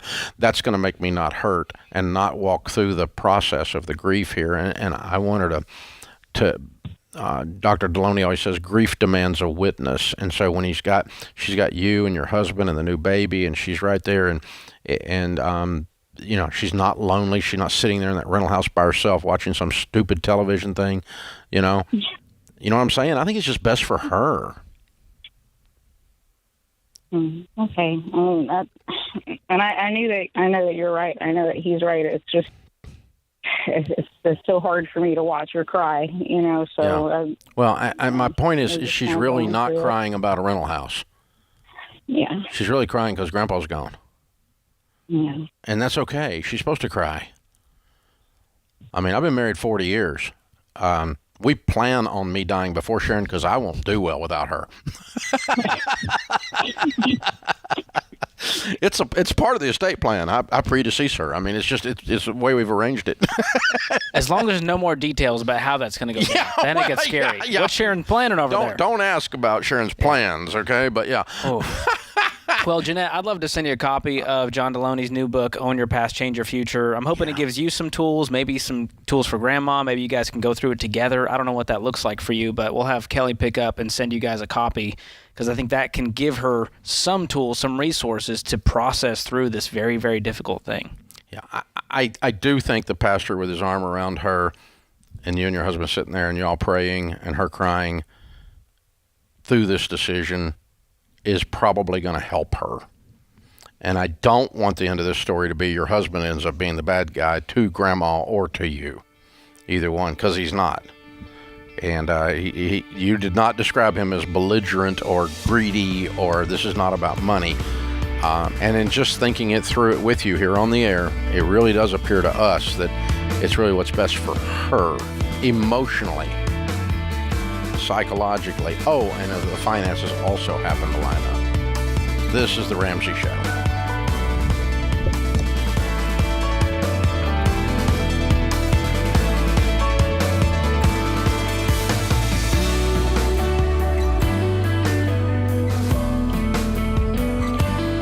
Dave here. You can find all of our shows with the Ramsey Network app on your smartphone. It's the only place to listen to the entire back catalog of episodes. Download the Ramsey Network app in your favorite app store today.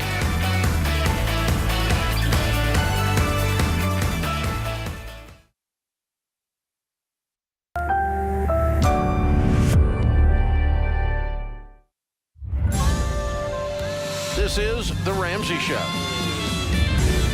You can be intentional about your character. You can have money and a career. You are the hero in your story. Live from the headquarters of Ramsey Solutions, it's The Ramsey Show, where debt is dumb, cash is king, and the paid-off home mortgage has taken the place of the BMW as the status symbol of choice. This is the show where we help people build wealth, do work that they love, and create real and amazing relationships. George Camel, Ramsey Personality, is my co-host this hour.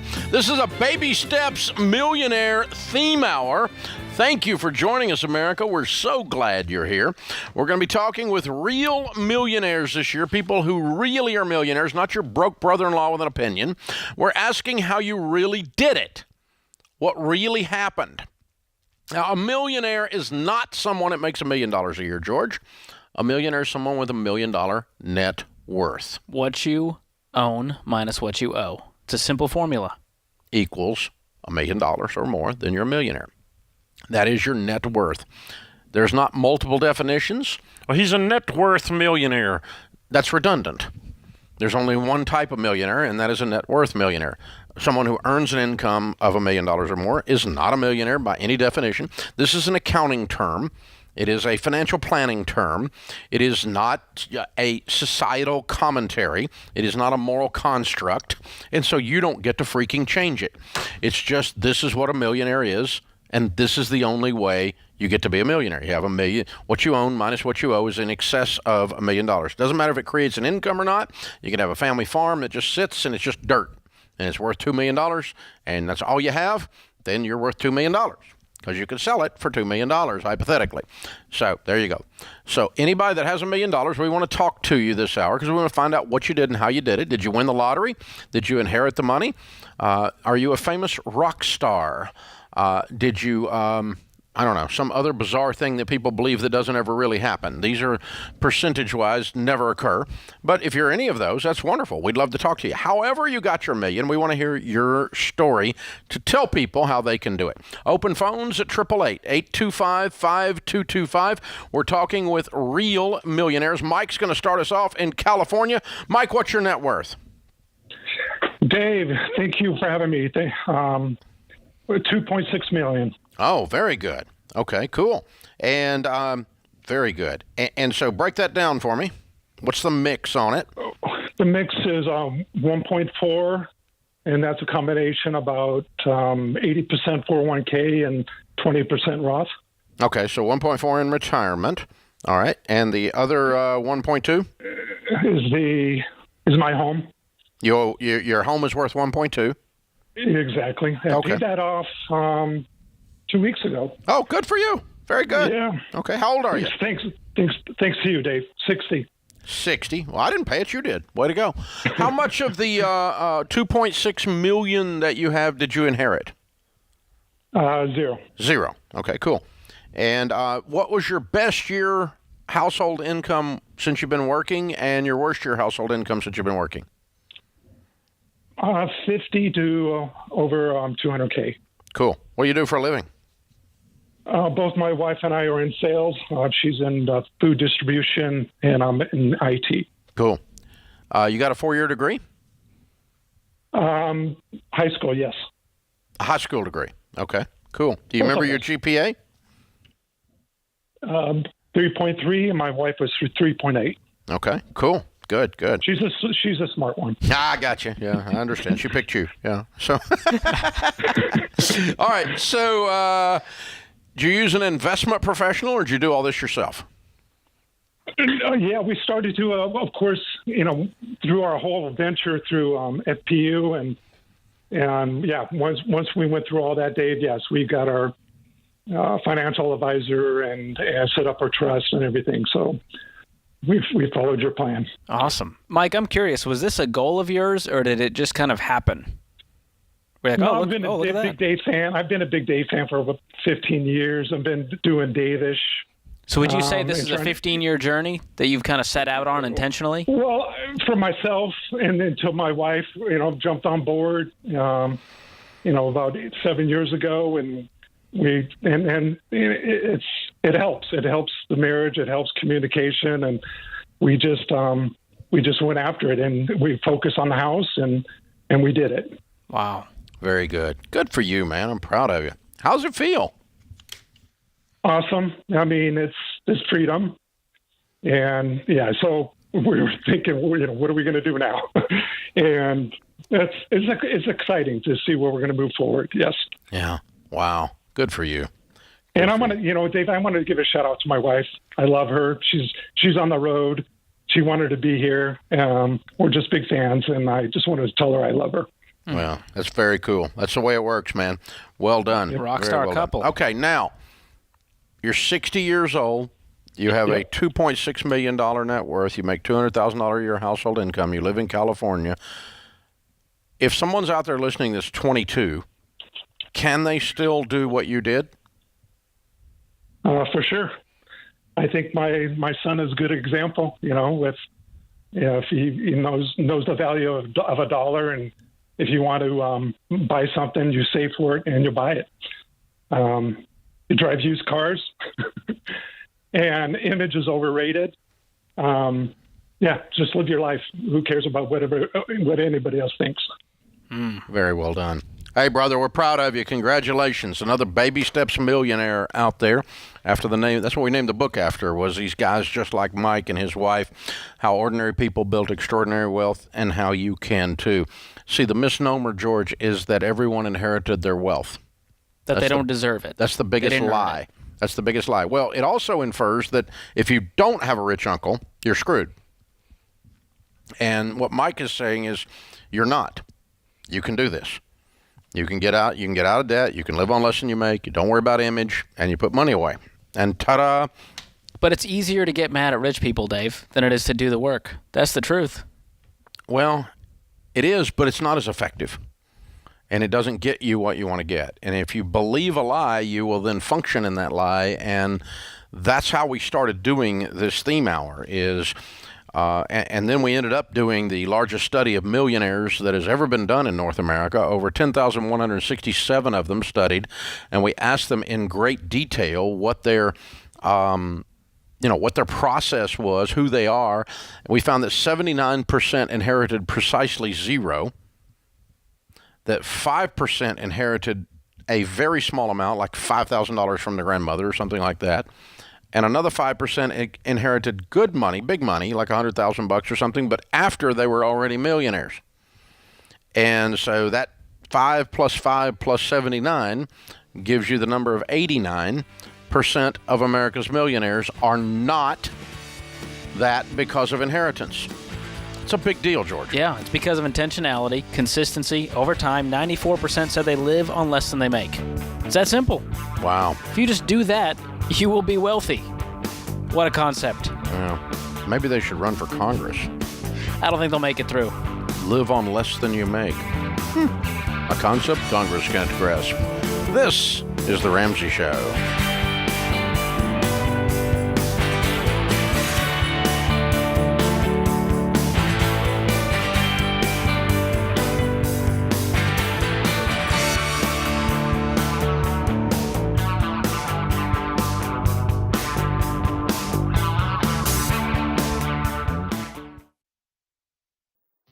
Look, I love real estate, and I want you to have a house, but I don't want a house to have you.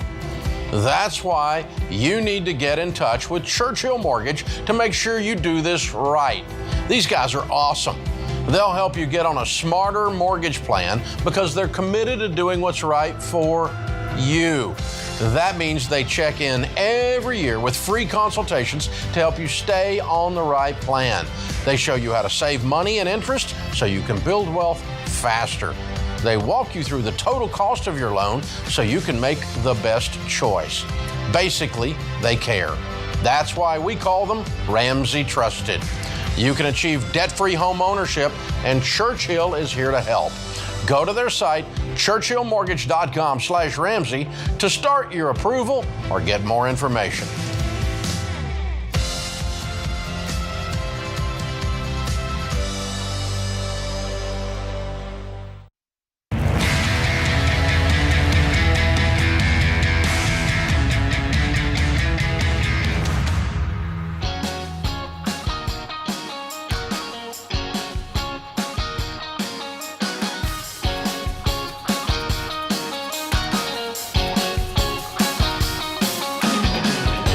If you're looking to sell your house right now, it can be overwhelming, but you don't have to sell your home alone. You need an endorsed local provider by your side. Our ELPs are Ramsey Trusted. That means they're highly vetted. They're top-tier real estate agents that my team and I trust. They're pros who are excited to serve you and help you sell your home at the right price. If you're ready to get a home sold, get with a Ramsey Trusted ELP in your corner. And it's free to connect, of course. Just go to RamseySolutions.com/agent. You can find one near you. RamseySolutions.com/agent. It's a Baby Steps Millionaires theme hour. My latest #1 best-selling book, Baby Steps Millionaires, How Ordinary People Build Extraordinary Wealth. How you can, too. Maggie is with us in St. Louis. Hey, Maggie, welcome to the Ramsey Show. Hi, Dave. How are you? Better than I deserve. What's your net worth? My husband and I, our net worth is $1.2 million. Okay. Give me a little breakdown on that. How much retirement, how much house, and so on? We have about $575,000 in Roth, almost $100,000 in traditional, so about $600,000 to $700,000 in retirement. We have $425,000 equity on our house. about $50,000 sitting in a savings account, and college savings and other assets are about $40,000. Cool. How old are you guys? I am 39. Our goal was to be millionaires by the time we were 40, and I met that at the end of my 37th year. So you made it! Amazing. We made it! I love it. How much of this $1.2 million did you guys inherit? You know, we did not inherit any of it. In fact, when we found you in 2007, we were $575,000 in debt. Whoa! Yeah. This is a Actually, turnaround. I had talked to you in 2007 when we first started. I called into the show. Was I nice to you? No. You ended the show. You ended my call with, what a mess. And it wasn't a mess. It's been known to happen, and here you are, $2 million later. It's 575 negative to 1.2 positive. I love it. Yes. So, what is your range of income in your working life? Your best year ever and your worst year ever? Our worst year was about $100,000 together. Our best, which only happened one year, was $325,000. What do you guys do? What's your career? We are both pharmacists. Ah, very good. Okay. Explains the debt. Yes, it does. $300,000 in debt. Ah, got it. Okay. And so your degree is obviously in pharmacy. What was your GPA? Mine was pretty high. I was 3.9. My husband was about a 2.8. Oh. So, whoa. Yep. Just like yeah, that. but yep. So they really don't care about that once you get into the real world. They care about your ability to work and your hard work. Did you count the pills in that bottle correctly? That's all they care about. Yeah. Oh, my gosh. Yeah. Incredible. Very well done. Yeah. Love it. Yeah. So what do you tell people? Can they still do this? They absolutely can do this. There is hope. Even if the Dave Ramsey says that your finances are a mess, that there's still hope. That's the best part. I mean, you guys had, in over 15 years, you had almost a $2 million turnaround. What do you attribute that to? Obviously, you guys had a great income, but you guys are really intentional. Yeah, we were. I think in the beginning, before we had kids, we were living on about 20% of our income and tithing 10%, and then putting 70% into trying to get out of debt was mainly but good communication. Like, I just think, when we started, my husband wasn't super interested in it. The only reason he went to a Dave Ramsey class was because we were new to the area and he wanted to meet people. But after listening to the first lesson, he was hooked. But just like good communication, I think, was a thing, and the ability to just make it fun throughout the process and have goals. Yeah. And we definitely made a ton of mistakes along the way. I'm telling you, I'm proud of you guys. What you've done is very intense. I mean, you're millionaires by the time you're 40, and you overcame a $575,000 debt hole. Very impressive. So the opposite end of the story, the first time I talked to you, I said, what a mess. Now I'm saying, what a champion. I like that. What an amazing couple of people. Very well done. Yeah, that's incredible. Very well Inspiring. done. All right, Nick is with us in Connecticut. Hi, Nick. What's your net worth? Hi, Dave. My net worth is $1.5 million. Cool. Very good. How old are you? 33. Oh, wow. Young millionaire. Give me a little breakdown on that 1.5 between retirement house and whatever else it's in. Okay. 150,000 home equity, 50,000 in other equity, 150,000 in an IRA, traditional IRA, and my proud claim of $1.15 million in a Roth IRA. Wow. Big Roth. You've been kicking it at 33 to get it to that point. Very good. So how much of this money did you inherit? Not a dime. Zero. And what's your best working year and your worst working year since you've been working? With my wife, it's about $75K, and lowest and highest $120. Okay, cool. What do you do for a living? I'm between jobs. I'm looking to get into banking and investing, and my wife manages an IT team. Cool. You got a 4-year degree? I do not. Okay. Does she? Yes. In what? Psychology. Okay. Cool. Very good. All right. And good for you. Okay, so how do you do this by 33 years old, dude? You loaded this thing up. This is impressive. Honestly, I got a bit lucky. Like I said, my passion's been in investing. I feel like I have to disclose that I am a reformed, I'm a self-called degenerate. I got involved with Wall Street bets, hit GameStop really big, got out, and I am in mutual funds and ETFs now. Whoa. So you cashed the chips off the table before you took the hit. Exactly. So this all happened very recently. Yeah, this was in January of 2021. So what was your net worth before that? 55K. Oh, my goodness. That's quite the jump from 55K net worth to 1.5 million. And you took some risks, but if you had not taken the chips off the table, you'd almost be back there, wouldn't you? Something like that. But yeah, no, when the time was right, getting out, getting good, and putting it somewhere safe. Yeah, your timing is impeccable. Very well done. Good for you, man. I'm proud for you. That's a needle in a haystack kind of story. Woo! I'm proud for you, though. Yeah. It's a good thing I like talking to somebody that did it. That's good. And the trick, because most people don't have the they get lured by the siren song of the success, and they stay in, and they end up riding the same horse until it dies. Instead of getting out at the top. And you were smart enough, wise enough to get out at the top and realizing that this is not a forever play. So, well done. At least I guess that's what happened. Is that what happened? Yeah. January 28th, 2021 will be the most stressful day of my life. I had a $1 million loss in unrealized gains. And then the next day we sold it at the top. Wow. Amazing. Wow. Good for you. Hard to replicate. Wouldn't recommend it to our listeners, but it's not a method that works very often, but you got it done. So that's what we take the calls from however you did it, and we want to hear the true story. So good for you, man. I'm proud of you. Open phones at 888-825-5225. So talking to some young millionaires today, a 60, a 39, a 33. Wow. Well, everybody that's rich are crooks, greedy rich people. No, I hadn't talked to any of those today. None of these people stole their money. None of them did anything illegal. Wow. No drug deals here. Just hard work. Not that we're aware of. Not that they're willing to tell us. Not that was admitted to here on the air. Yeah. And we haven't talked to anybody who had a #1 best-selling record. Yeah. I said most of them hit millionaire status at age 49 in our study. And if you took the average here, I think you'd find something similar. Yeah, the average is about 49 of those three right there. Very interesting. We'll talk to some more millionaires right here on a Baby Steps Millionaire Theme Hour.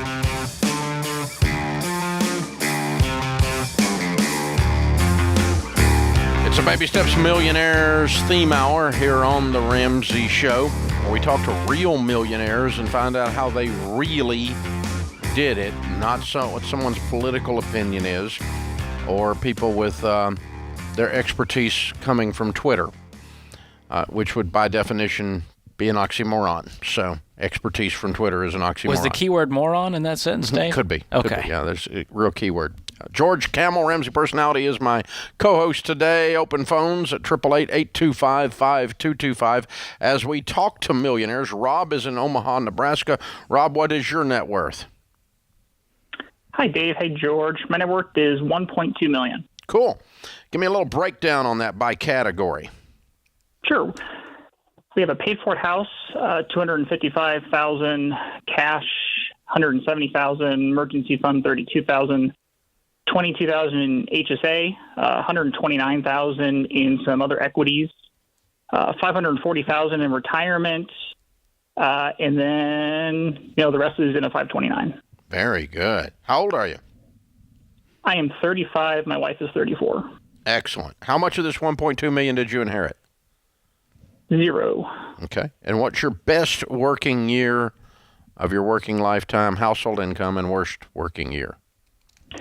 This year is slated to be the best. Our base will be somewhere around 330, potentially up to 372, depending on how bonuses pay out. Early on when we got married, it was $45,000. Cool. What do y'all do for a living? I am in IT security and risk management, and my wife is in accounts payable and is also a real estate agent. Wow, you guys are killing it. This is great. So what's your degree in? I have a bachelor's in MIS and computer science and an MBA, and my wife has a bachelor's in business administration and entrepreneurship. Wow. What's your GPA when you were in school? It was a 3.8 both for undergrad and graduate, and my wife was 3.8. Okay, good. Cool. Okay, well done. You did this quick, man. 35 years old. Proud of you. So can this still be done if you're 25 listening to this? Absolutely. It can be done earlier if you start earlier, too. That's what we kick ourselves about. The biggest mistake was not doing it earlier. Wow. How old were you guys when you started this? When we really got focused, stumbled across the Ramsey team, it was our late 20s, probably 26, 27, and then when we just got focused and got to it.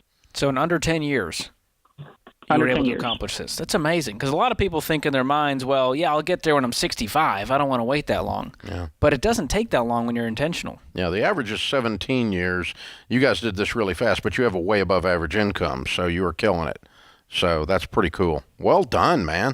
Very, very well done. All right, what do you tell people the secret to becoming a millionaire is? You have to know your why, and you have to set your sights on a goal. Both my wife and I want the ability to control time, to do what you want, when you want, where you want it, as long as you have the ability to separate yourself from the system and not have to make a payment to another. That gives you the ability to spend your time to find what gives you that true level of happiness, and no stuff can offer that. A lot of wisdom there. That's pretty profound. Wow. Separate yourself from the system. I love that. Stick it to the man. I love it. Absolutely. That's very cool. Very good. Hey, man, we're very proud of you. Congratulations. Very well done, Rob. Sean is next. Sean's in Louisville, Kentucky. Sean, what's your net worth? I'm right at $1 million, Dave. Look at you. And how old are you?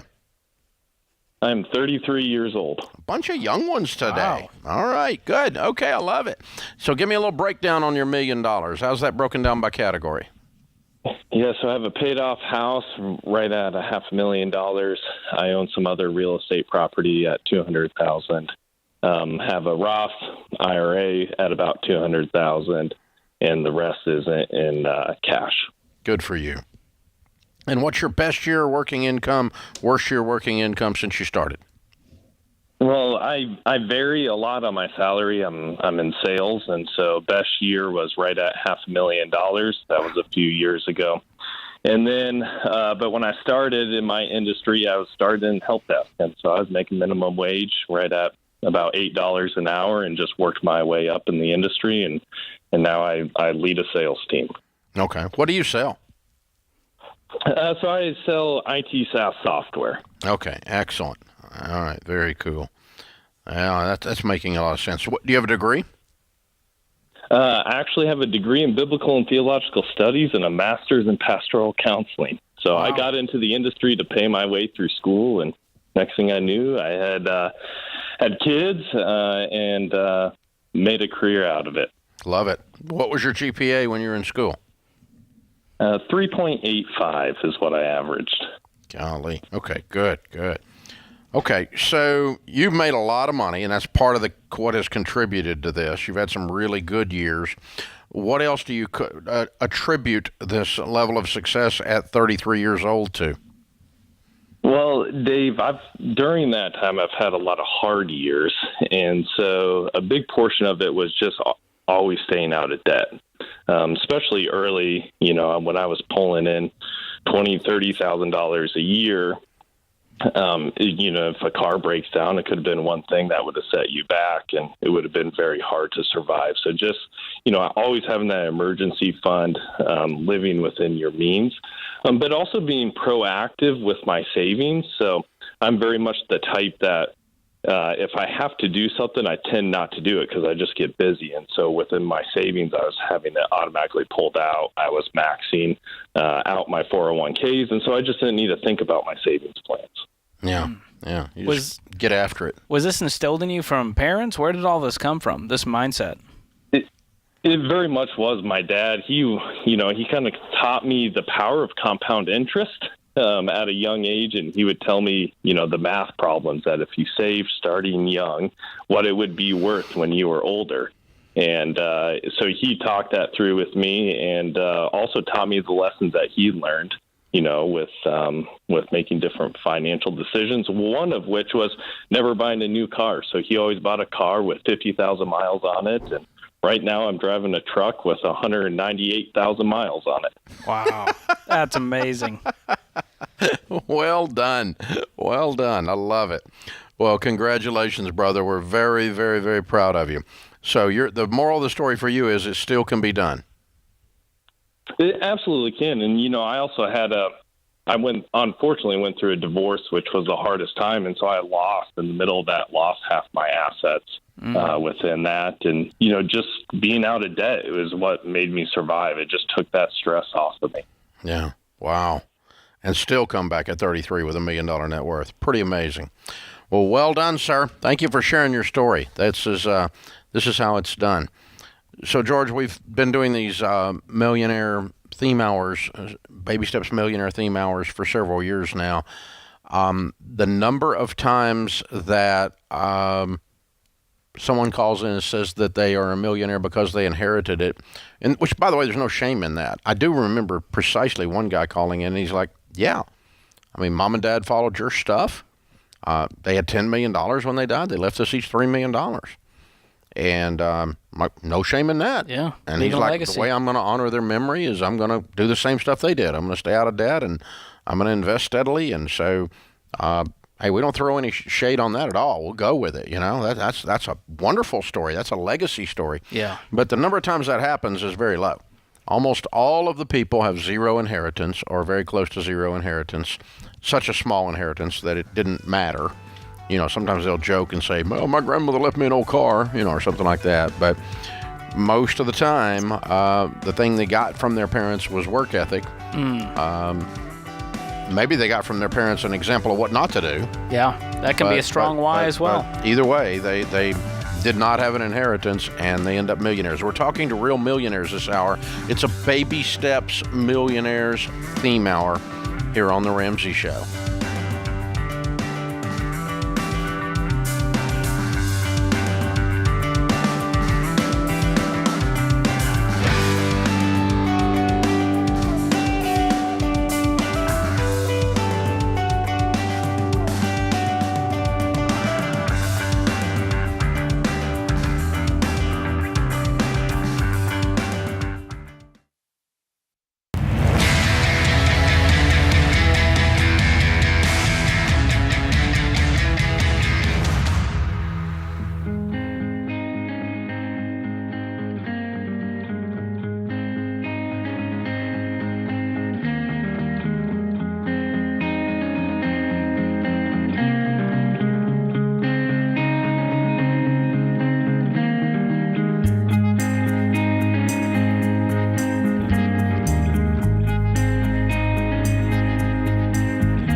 Our scripture of the day, Luke 14:28. Suppose one of you wants to build a tower. Won't you sit down first and estimate the cost to see if you have enough money to complete it? Stephen Covey said, make time for planning. Wars are won in the general's tent. Woo, there you go. I like that. It's a millionaire theme hour, a Baby Steps millionaire theme hour here on The Ramsey Show. George Camel, Ramsey Personality, is my co-host today. The lies that are out there about the wealthy are this, that they all inherited their wealth. 89% did not become millionaires, according to actual research, not someone's political opinion. Well, the wealthy are all crooks. Nope. There's a percentage of the wealthy that are crooks, and there's a percentage of poor people that are crooks. As a matter of fact, there's just a percentage of people that are crooks. And it actually runs about the same, really, when you really get down to it. When a rich person is a crook, it's with more scale. It's easier to hate on. Yeah, well, and they're actually crooks. They just do it. I mean, Bernie Madoff, they do it with scale, right? More zeros on it. Yeah, and so it's more, it's a bigger flash when it happens. And so most millionaires, most wealthy people are famous entertainers, famous athletes, rock stars, actors. No. Less than 1% of wealthy people are people of notoriety, people of note that you would know their name. They're not household names. So there's wealthy people out there like that. They're and sometimes they're crazier than a bean, if they're in some of the entertainment stuff that's out there. And sometimes they're regular folks if they're in some of the entertainment stuff that's out there. But the wealth isn't what did it. It's just that they were crazier than a bean and they got some money, and so we noticed them. And they can do crazy on steroids. You've met some of those people, and some of them are broke. Man, we have. We met some interesting ones. They're all wealthy people. I can't be wealthy because all wealthy people are brilliant. They're all the 4.0. Nope. Haven't talked to one today that got a 4.0. They're not dumb. They're not a 1.0. They didn't get a degree in beer pong, but they're usually around a 3. Somewhere 3% or a 3 point something GPA is what all of them today have been anyway, and that's about right. That's what we normally hear. Occasionally we run into a 4.0, but you don't have to be. You do have to be. I mean, smart, but versus dumb. But you don't have to be brilliant, inordinately brilliant to build wealth. You just have to be smart enough to keep doing your 401k and get your house paid off, and that's generally what causes people to become millionaires. Right there. Gabriel is with us in Clarksville, Tennessee. Gabriel, what's your net worth? It's about $1.2 million. Good for you. Well done. And give me a little breakdown on that by category, please. I have 2 IRAs, one for my wife and one for me. How much is in those? Brokerage account. Those, it's about $220. Okay, cool. $225. Cool. And then a brokerage account. And that's got about $300,000 in it. Gotcha.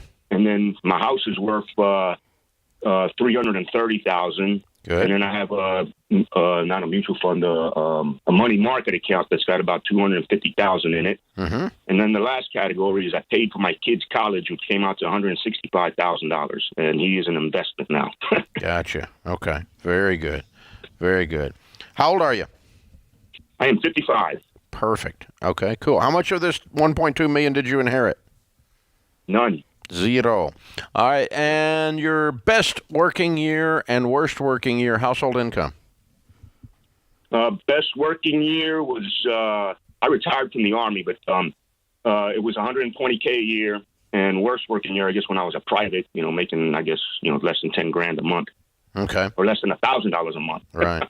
Gotcha. Okay. So your career was military. Thank you for your service. You're welcome. All right. You have a 4-year degree? I do. I have a master's as well. Okay. Master's in what? MBA. Oh, good. Okay, good. And what was your GPA? I think 3.7 on the master's, and then my bachelor's was like a 3.3. Yeah, people always get a little more serious on the masters. Okay, good. Good for you, man. Well done. A little more application of self. Yeah, good. Okay, so you're 55 years old. You're talking to a young private that's 23, making no money. You can't be a millionaire. Is he right if he says that? Nope. What should he do? You should follow the baby steps and get on a budget. I know for me, that budget thing was hard when we first started doing this 14 years ago, I want to say.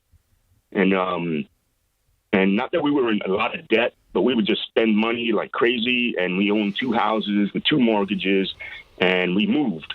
And so now they became long distance real estate, which worked out for me. But in 2008, with the housing market crashing, I got upset that the CEOs of banks were still getting bonuses for that. And I, me and my wife were like, we got to get rid of these mortgages instead of them getting the bonus. Why don't we get the bonus? And then I ran into a billboard that had your face on it in Greenville, South Carolina. I was teaching ROTC at Furman University at the time. Yeah. And I'm like, I got to listen to this guy. And you were on TV back then. Mm-hmm. And we started the budget. The first one was very difficult. And now we come out pretty even. We still do a budget every month. And it took us, we had a 5-year plan to pay the houses off. I got promoted, and then I got deployed, which, in turn created more money coming in. And so that 5-year plan turned into a 4-year plan, and haven't looked back ever since. And then, we readjusted, how much we were investing, because we were all over the map. We were investing, we were paying mortgages, we were buying stuff we shouldn't have bought. You got focused. Now we're much better. You got focused. You were doing a lot of different things, and you went, let's just focus on this one path, the baby steps, and it worked.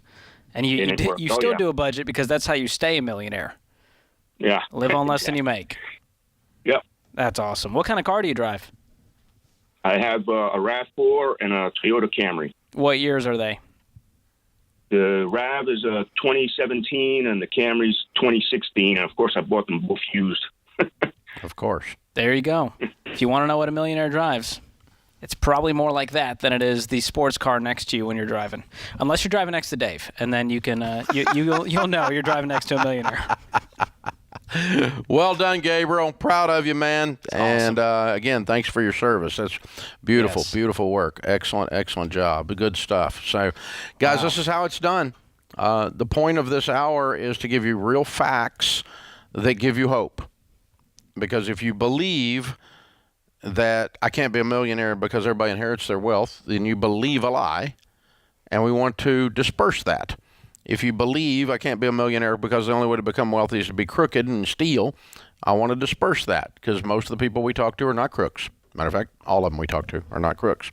And, if you believe you have to get a 4.0, I want to disperse that. I want to dispense with these lies, this mythology, because it steals your hope. And these people out here that are spreading this crap are hope stealers. Yeah.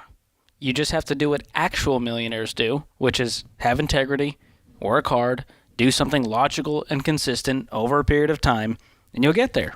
And it may not be tomorrow, but, looking at these facts, you go, okay, well, 10 years from now, I could have a huge turnaround. 15 years from now, what could life be like? 20 years from now, where could we be? So you've got to have that long-term vision. And a lot of them mentioned that vision they had for their life, whether it's a debt-free scream or millionaire status. You've got to have that vision. You've got to do a budget. You've got to live on less than you make. None of it's rocket science. Today they were young. 60, 39, 33, 35, 33, and 55. Wow. Yeah.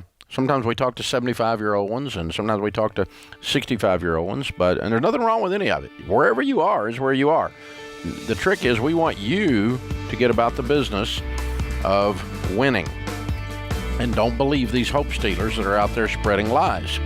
That puts this hour of the Ramsey Show in the books. We'll be back with you before you know it. In the meantime, remember, there's ultimately only one way to financial peace, and that's to walk daily with the Prince of Peace, Christ Jesus.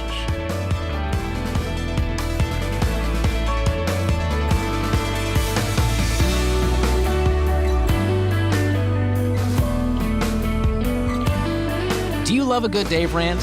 Want to see the latest Ramsey Show videos going viral? Check out your favorite moments from The Ramsey Show on YouTube. Go watch and subscribe to The Ramsey Show channel on YouTube.